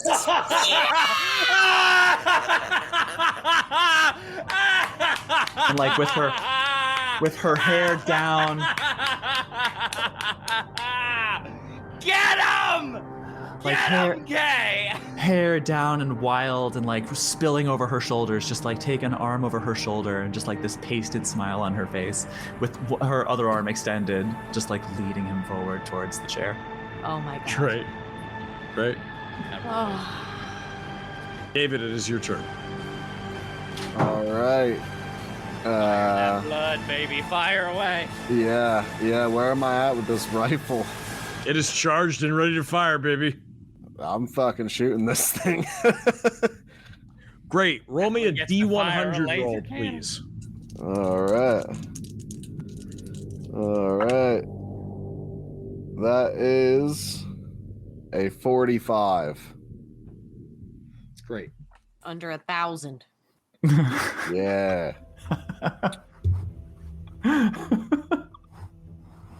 You fire the beam and it hits the beast, and there's like kind of like this like shrieking noise as it like lets out this kind of shriek, and you heard it. And yeah, I think I'm just yelling, "Run!" to everyone else because I'm thinking they got to get out of a mile's radius right now, and I'm just, it is what it is. Yeah. Oh, spicy burrito! Thank you for the prime sub, my friend. Thank you for 2 months. Welcome. Appreciate it. Yeah. What happens next? It's your turn, bud. Me? Yeah. All right, come on. This is what happens, Harris. You know, when you meet people, you should make an effort to be more friendly, because friends, you see, will always have your back. Employees, well, they'll feed you to a lake monster. And I slap him on the face, and I push him in the chair. Okay. You push him in the chair. Here's what happens. A couple things happen. The Put tunes Harris were in the chair. just getting good. You put Harris in the chair, and immediately the cables go into him. Immediately the cables go into him. And as the cables go into him, you see the thrumming begin to start again on this thing. It begins to churn. It's like going really, really faster and faster and faster and faster and faster and faster and faster.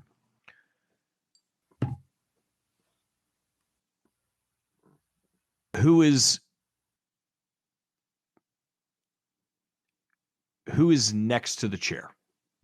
Me. Probably, yeah, me probably too. Yeah.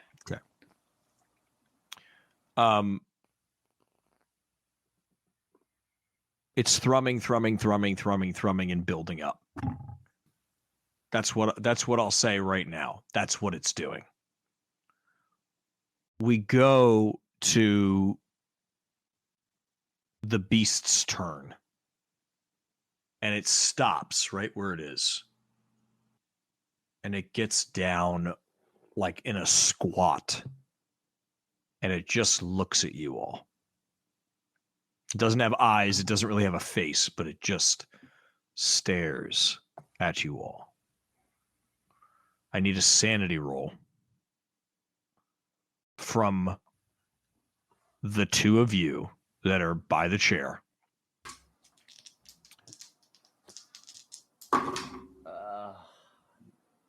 No. Failed. 75 over 44. Oh my god. Nah. Okay. I'm gonna need a D20 roll from both of you. as you look into the abyss of the unnatural. 16. Oh my god. I only got a 2, but that puts me past my breaking point. Okay. Obviously, I'm well beyond my breaking point with that. You both in this moment are just dumbfounded at the unnatural. You are helpless. You are completely helpless.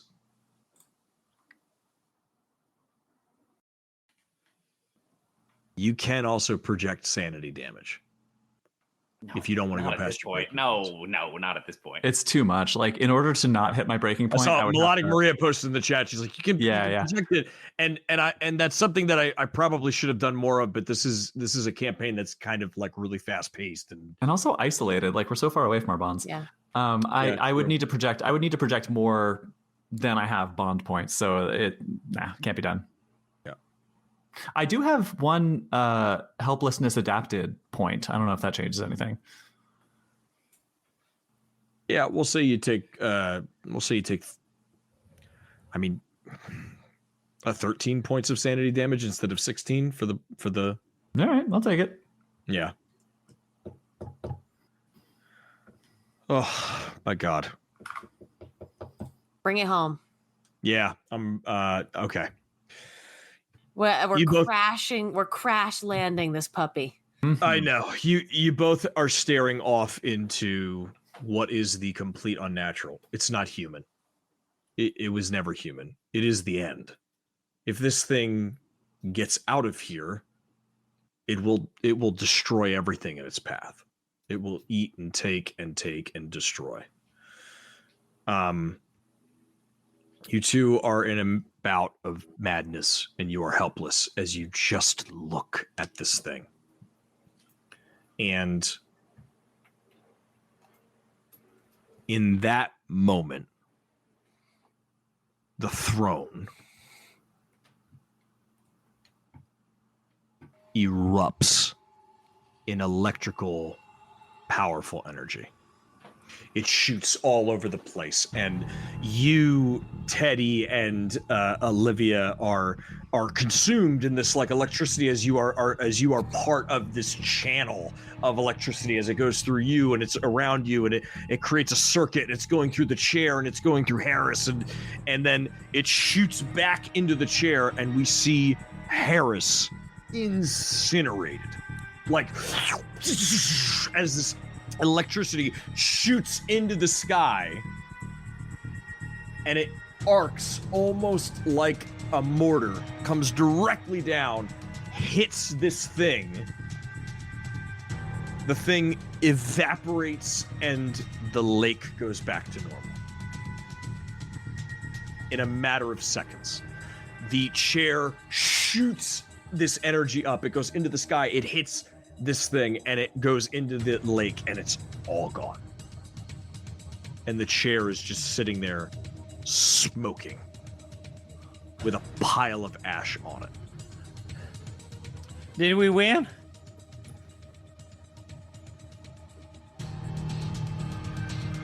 Teddy and Olivia, what is your HP right now? Oh god. HP 4. 9. You're at 4, Olivia. Mm-hmm. Teddy, you're at 9. God, this isn't fun.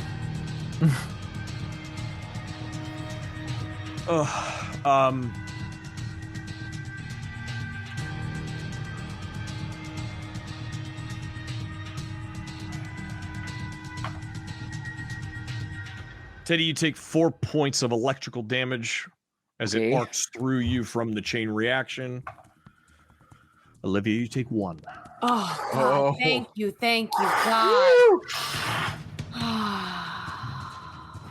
Oh god, thank God.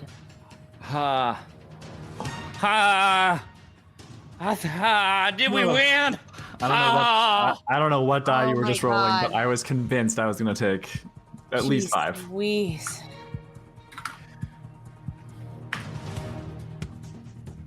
The area falls silent. gunfire is gone. We hear nothing except breathing. I should say Teddy and Olivia. Teddy, you have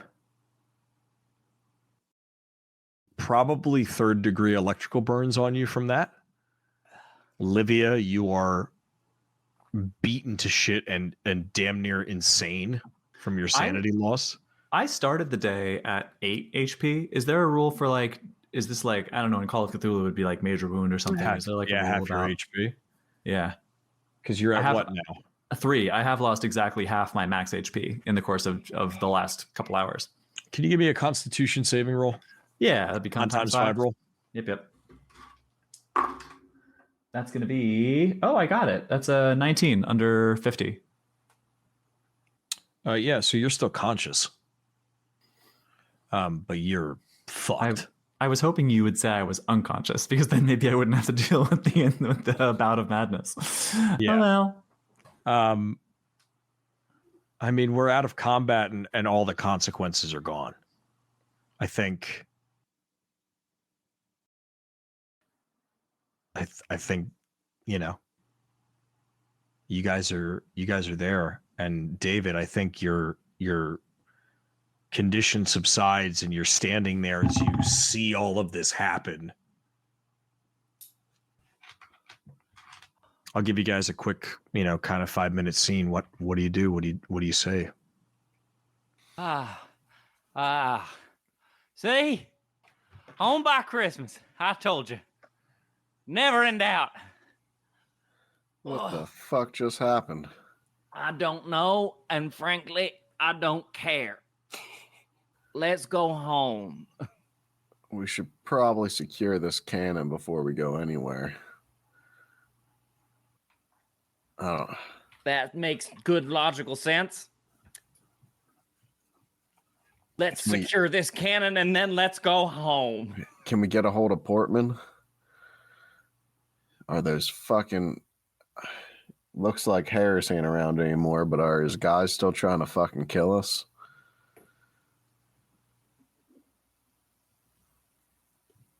And yeah, I'm beat to shit too. I'm only at 5 HP right now, so it's not doing great. And can we try to? And can I try to call Mike Johnson? Sure, you can try. Yeah, I'll try.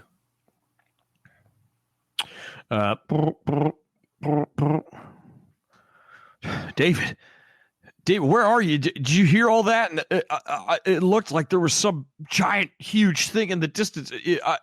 Where are you? I'm right next to where that giant fucking thing was, but it's dealt with for now. How are you? How are the fucking? Sorry, what were ASI agents? Is that what they're called? The AFOSI were the Harris's guys, but not Farrell's guys. Have you run into those AFOSI agents? No, I haven't seen any out here. All right, well, heads up. I don't know. They were attacking us and Farrell's guys, so I don't know what the fuck's going on yet, but we still got a little cleanup to do. All right. I'm just glad you're okay, man. Yeah, you too. Stay safe. All right. And then, next call to Portman. Okay. You call Portman, and the line goes through. Oh, thank God. David, are you all right? Is everything all right? I guess. We got some cleanup to do over here, though. Harris isn't going to be an issue anymore. I don't know about the rest of his team, though. Well, you should probably make sure that you guys keep yourselves covered. Can you get anyone out here? We got this fucking crazy cannon over here that we got to get moved. Get rid of it. I don't know how easy that's going to be, but attached see to if a blowing helicopter it up for you to works. blow that up. Dump it in the lake. So what do you guys do? Portman essentially is like, do what you got to do. Put it in the lake, get rid of it, blow it up. I don't care, but I don't have the means to get you guys out of there. All right. All right. Well, We'll check in after this is all over. we got another grenade. Just throw some grenades at it and let's get a wiggle back to HQ. I want to clear out and make sure Daph's okay. Yeah, after we blow it up too, I want to make sure that it actually blows up. I don't know if it's made of some fucking super strong wild metal like this chair and shit. Could we give it a Viking funeral? Could we stick it in that fishing boat, send it off into the water, and then Send that shit to sea. Welcome, Aiden Arcane. Thank you for the raid. Hello, friends. Oh, thanks for the raid of 2, friend. Thank you. We're coming up on the epilogue of our season Yes. 2 of Goon Files right now. So I think walk me through the steps of what you exactly do, and then we'll jump to the epilogue. I think the first thing we would just try to blow up the helicopter. That looks the most normal. A helicopter crashed. It would blew up. Great. David, will you give me a demolitions roll, please? Okay.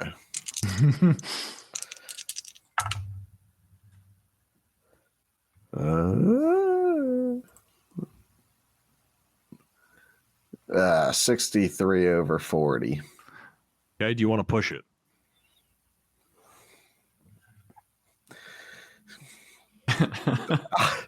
I don't know. Whatever it takes. God, Bro, just whatever yeah. it takes. throw a grenade at it so we can go We home. throw grenades All until Oh it my God, we explodes. have all Yeah. this heavy We weaponry. drag Throw it with out. our bare hands into the lake. Yeah, that's another fail.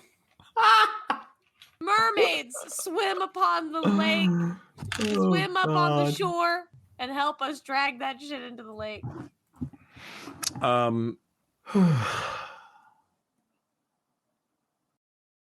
Sure. You blow it up. I mean, I wasn't trying to be tactical. I was just trying to make it go boom. yeah, it blows up. And then blow it looking up. at the wreckage, the Yeah. laser gone. Okay, cool. Check. Now let's go the fuck home. Okay. What is the story that you guys use as a cover story for everything that's happening here? Well, it turns out during the Cold War, a couple of atomic missiles were left over in a secret bunker hidden underneath the lake. And, actually, nuclear missiles go missing way more than is comfortable. You look into it. They go missing all the time. These weapons of mass destruction of death that can end the human species. We just, where'd that one head off to? Whoopsies. So basically, that's what happened. They were buried in the mounds. Yeah, exactly. They were buried in the mountain. Those crazy guys. Those crazy so we guys just were. had to clear the area, and that's what made people sick was the radiation. Also, climate change.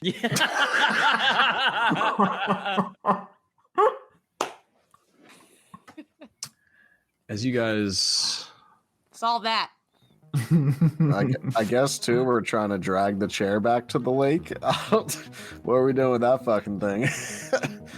Throw it in the those lake. bases, guys, I know it's a lot. I know we're near the end of our rope, but Yeah, we got time and vehicles. We got. Yeah, no, we can I go think get another helicopter. I think we put the chair, the cannon, and a live grenade in the fishing boat and just like turn the engine on, Yeah, put it out. Like, send it flying, let the timer run out, and sink. that sounds like a plan. Let's do that. We see the remnants of this cannon and the chair on this boat.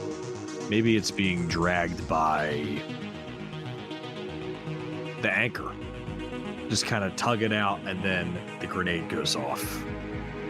And it sinks to the depths.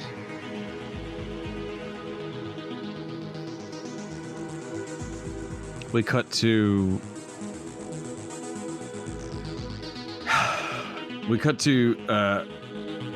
Birmingham,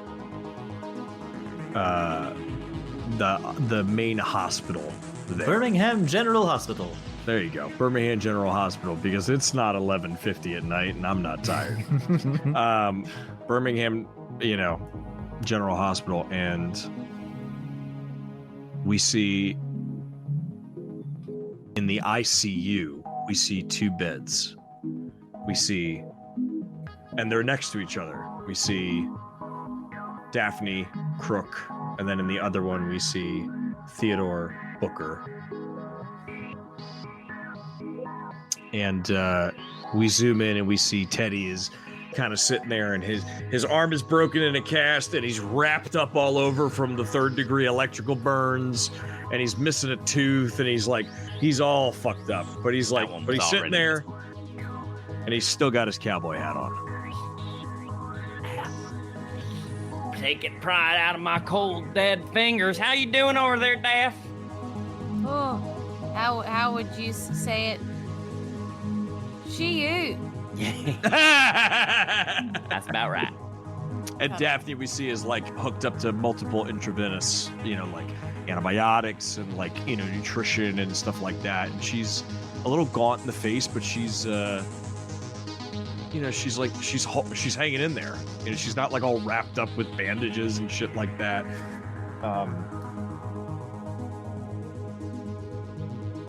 We cut to the basic rooms in the hospital, and we see David is in there, and he's kind of just sitting on the edge of his bed, maybe biting his fingernails, or I don't know, Dave. I feel like he's ripping off his shit and just walking out, and people are like, "Hey, you can't!" He's get out of my way. He's like, "I'm fine." And there's a bunch of doctors that come in, and they sit you down, they urge you to sit down, and bring you back in, and a nurse is like, "No, you don't understand. You've torn your ACL. We have to make sure that everything is they're telling you that you have to stay in place." Where's Olivia in this hospital?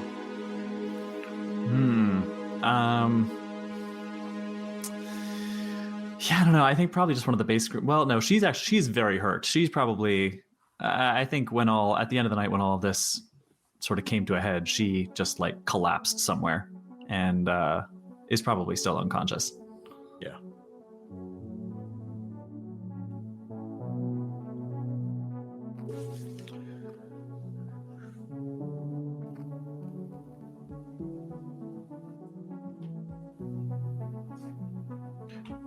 We see Portman in his room at his desk, and he's looking at the file that says Operation Frostbite, and he's tapping his fingers on it.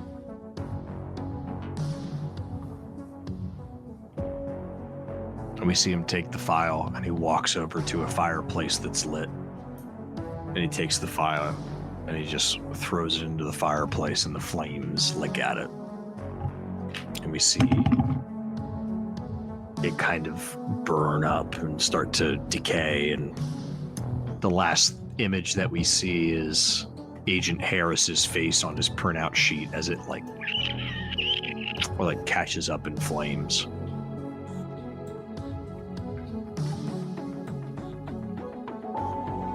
Now comes the good part. All of you, for deliberately and knowingly banishing this creature, please give yourself back 1d10 sanity points. Hey! Yup. All right, for once tonight, don't roll low. Hey, I got 10. I did too. Hey, hot dog. Shit, wait. I got a 1. Is that a 6 or a 9? Oh, I can't tell. This die doesn't have the little dots on it. David, you got a 1? No. Oh no. Okay, no, it's the 6. It's the 6. Okay. And for Teddy and David, for you two, doing such an awesome job at killing all of the beasts that were resurrected by the cold, take 1d8 sanity back. Hell yeah. Yay. Dicks. 16 back. That's how much I lost. Feeling healthy. Get out of here. No.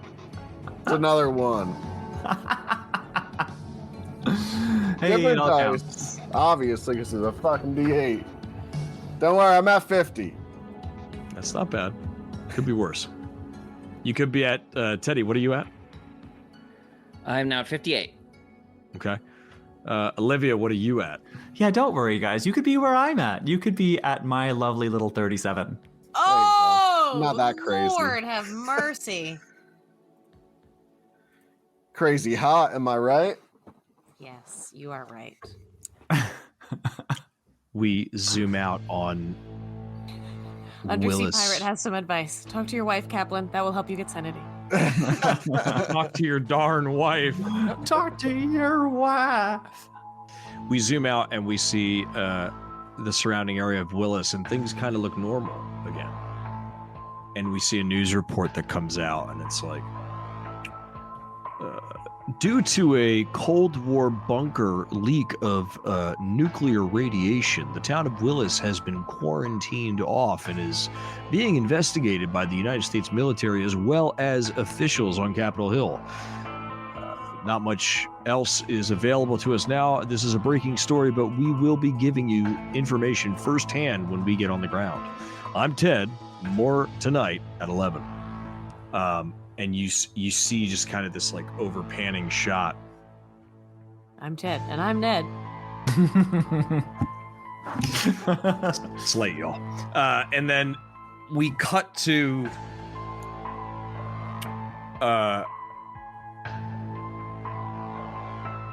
you see somebody comes in, Teddy, to your room, and like it's like nighttime, I'll say. So, you know, like lights are out and y'all are kind of resting. And somebody comes in and just kind of like turns on the side table light and sits down. Oh, startled me. Sam, is that you? Relax, Teddy. It's me, Portman. Portman, you want to sign my cast? I sure do, Teddy. And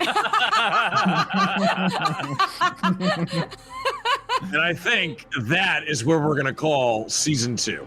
Do you mind if could we have just like a little moment of closeout Sure. out of combat? Just Sure. Just a little Sure we wrap can. down. Sure we can. Absolutely.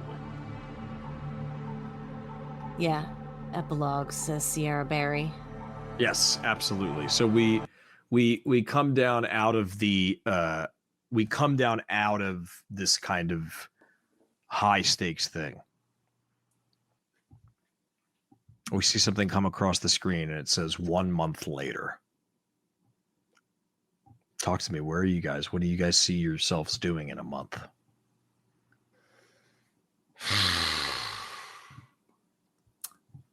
I think Olivia's back at Langley. Okay. She had just gotten back into the field, and she's probably going to have to be desk bound again for some time. But you know, I think it's sort of like it's silent, and we just sort of hear music as we're sort of going over everything. And Evan, her ex-husband / CIA handler, is sitting in the desk sort of across from her, and sort of says something that we can't hear, with maybe just like a look of just like a glimmer of hope in his eyes. And then we just from behind see Olivia doing like sort of this apologetic motion, like, and he kind of just like nods understandingly and just stands up and walks away. She goes back to what she was doing for a few minutes, and then we sort of notice that the rest of her office has mostly cleared out, and she is now pursuing a side project of hers, which is that she is trying to dig up as much dirt as she can find on Jack Portman. All right, fair enough. Fair enough. I think we also see her while she's late at night at the office looking into Jack Portman, just popping Adderall like it's candy. What do you think? Where did she leave off with that? She flushed him. She did flush them, and then she nearly died. And maybe she, I think perhaps you're right. Like like we sort of see her, she's like wearing glasses. Did we know she wears glasses? I didn't think she wore glasses, but she sort of rubs her eyes underneath them as she's looking at the screen. And absentmindedly, like pops open a pill bottle and pours a couple of pills into her hand. And as she's about to like toss them back, she puts one back into the bottle, puts another one back into the bottle, puts a third one on the desk, and just grabs like a coin and just splits it in half, puts half back in the bottle. Wow. Okay. All righty. We see Teddy in the bunker, and it's a little different. I think maybe like the hatch is open and light is spilling into it, and like the camera has never seen the bunk. It just is a different vibe. And he sat at a table, and I think maybe he's at a computer, and Sammy is like standing over top of the chair that he's sitting in and like pointing at the screen and helping him apply for college. Now you should know, Teddy, you got to write an essay for this one. Let's go to the next one where you just put your resume on there. What? We can make that up. Oh, okay, yeah. Tell him I'm a ballerina dancer. Oh, I got it. Hold on. Ballerina with yeah, R's. man, they'll love that. 10 years experience. I saw that. I saw that on a Denny's resume. Trust me. Yeah. Oh, and tell him I can name all the stages of the water cycle. Can name all stages of water cycle. See you Enter. boys getting educated. Woo! Woo!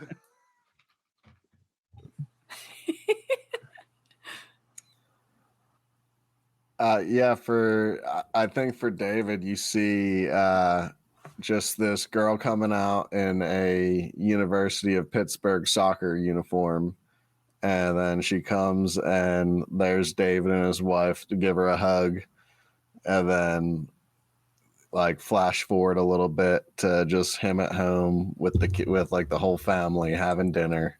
Yeah. And then flash forward a little more to maybe he's at his other son's football game. Like, so he's just getting his family time in.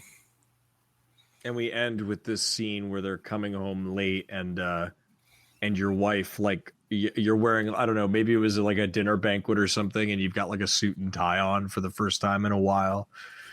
And we see your wife come in and she's wearing like a nice dinner, like evening dress. And she just comes in, slams the door, grabs your tie and goes, "Come here, soldier." And inside. Yay. Fade to black. Fade to black. Daphne?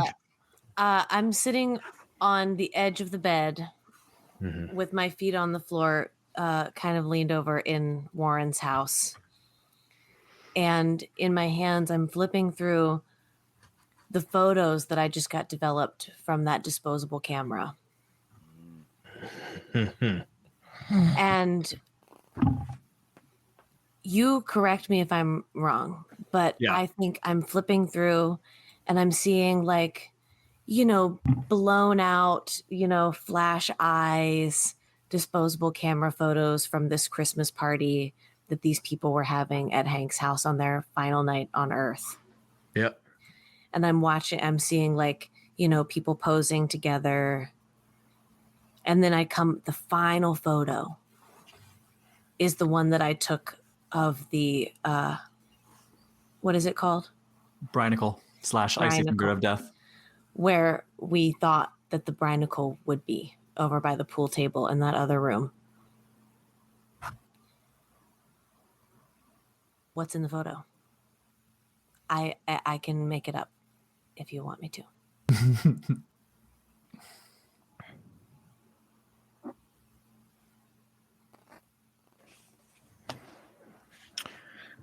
in the photo is this like this image of this kind of brinacle. But further behind it, you see that there's something actually like in the background. Take off my glasses, look a little closer.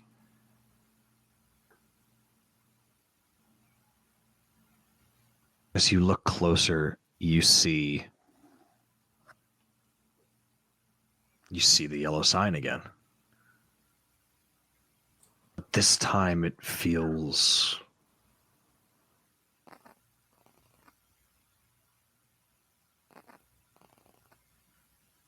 welcoming, not jarring. Almost like to say, keep looking at me.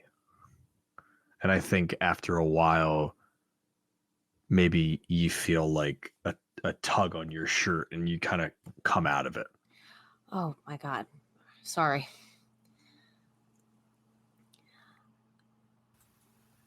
So I did that trick you taught me with the 9s. Yeah. And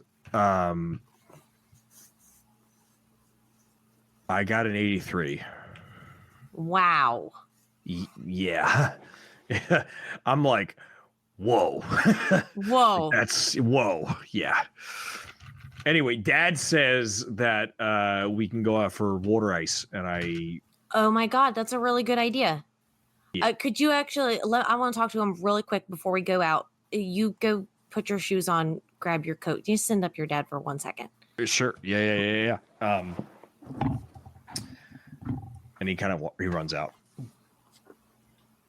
And like Warren comes up and he's just kind of like standing in the door frame and he's like, "You rang?" I know I've been a little out of it. I'm really trying. Thank you for your patience. I just need a minute before we go out in the world. Can you grab my smokes? And I'm going to point over my duffel bag that I took with me on this trip. Can you just look in the inside pocket? Sure. Yeah. And he goes in and he reaches into the inside pocket and he pulls out a Ziploc bag. Inside of it is a soft pack. Yeah. It's rolled up like it's only got a couple left in it. And the Ziploc bag then has like rubber bands tied around it. And it's been stashed in just this zippered inside pocket. Can you just bring me what's left of that?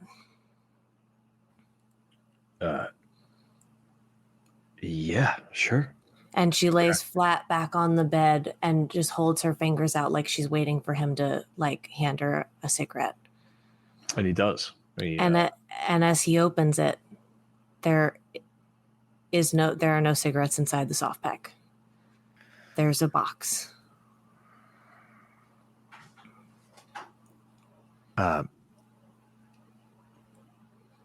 Daff, you're fresh out, honey. God damn it.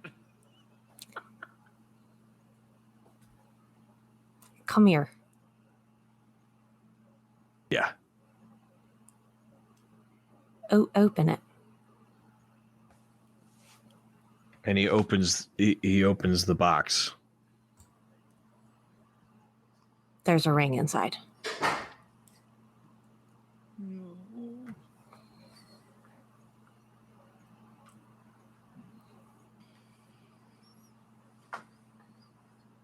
Why, you sneaky little black. Fade the black.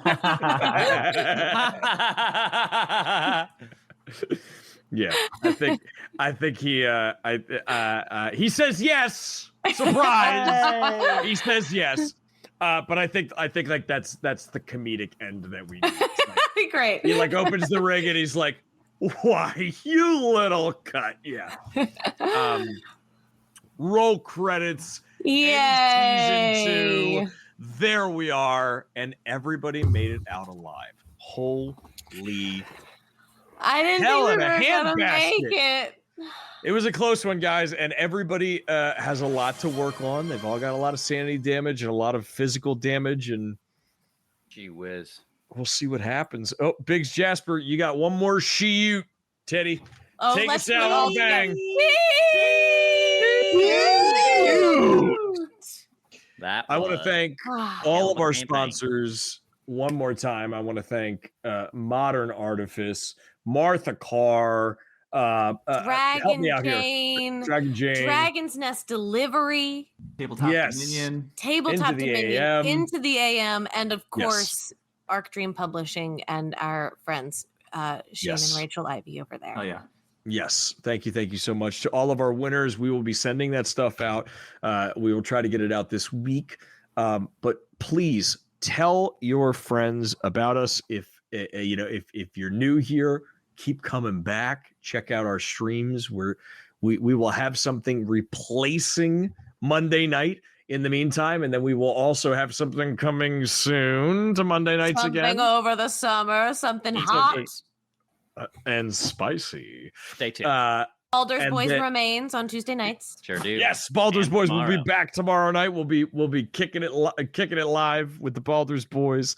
So we have plenty of content for you guys, and check out the Patreon if you're not a patron already. It's a lovely place. We have tons of great content. Today we premiered Spooky Stories with the Eldritch Queen, in which Kay Ooh, reads my. spooky stories from the pages of the public domain. Indeed, we did, and there's a link to our Patreon right there. And Hell thanks yeah. to all of you in the chat. There are My a lot of you who are gosh. here for all 10 episodes. We just, Yes. none of it happens without your support. So thanks for being here and hanging out with us, friends. I can't I believe remember- it. 2 seasons of Goon Files, Death House, Madness and Mercy, like Yeah, all and of the hits it. keep coming. we Thank you started at so a much. we started at a wee number on Twitch, and now we're all the way up here at 27, and we were at 31, 33 at one point. And I mean, this is how you become partner. This is where it heads. It starts small, and before you know it, we are doing huge numbers, and it's all because of you guys. So thank you. Yeah. Thank you from the bottom of our hearts. I think that wraps it up, folks. Thank you, Ned. Thanks. Oh, Cheers to the Ned. freaking And handler. a hand for our For 2 handler. Goon Files seasons. God damn. A Way to go, hand Dad. for our Does handler. everybody Wait, feel handled? My hums are dinged. I'm Good. humdung. My hums are Alrighty. sore. Well, until next time in Goon Files, take your sanity checks and your evenings with advantage. We'll see you next time. Mwah. Bye.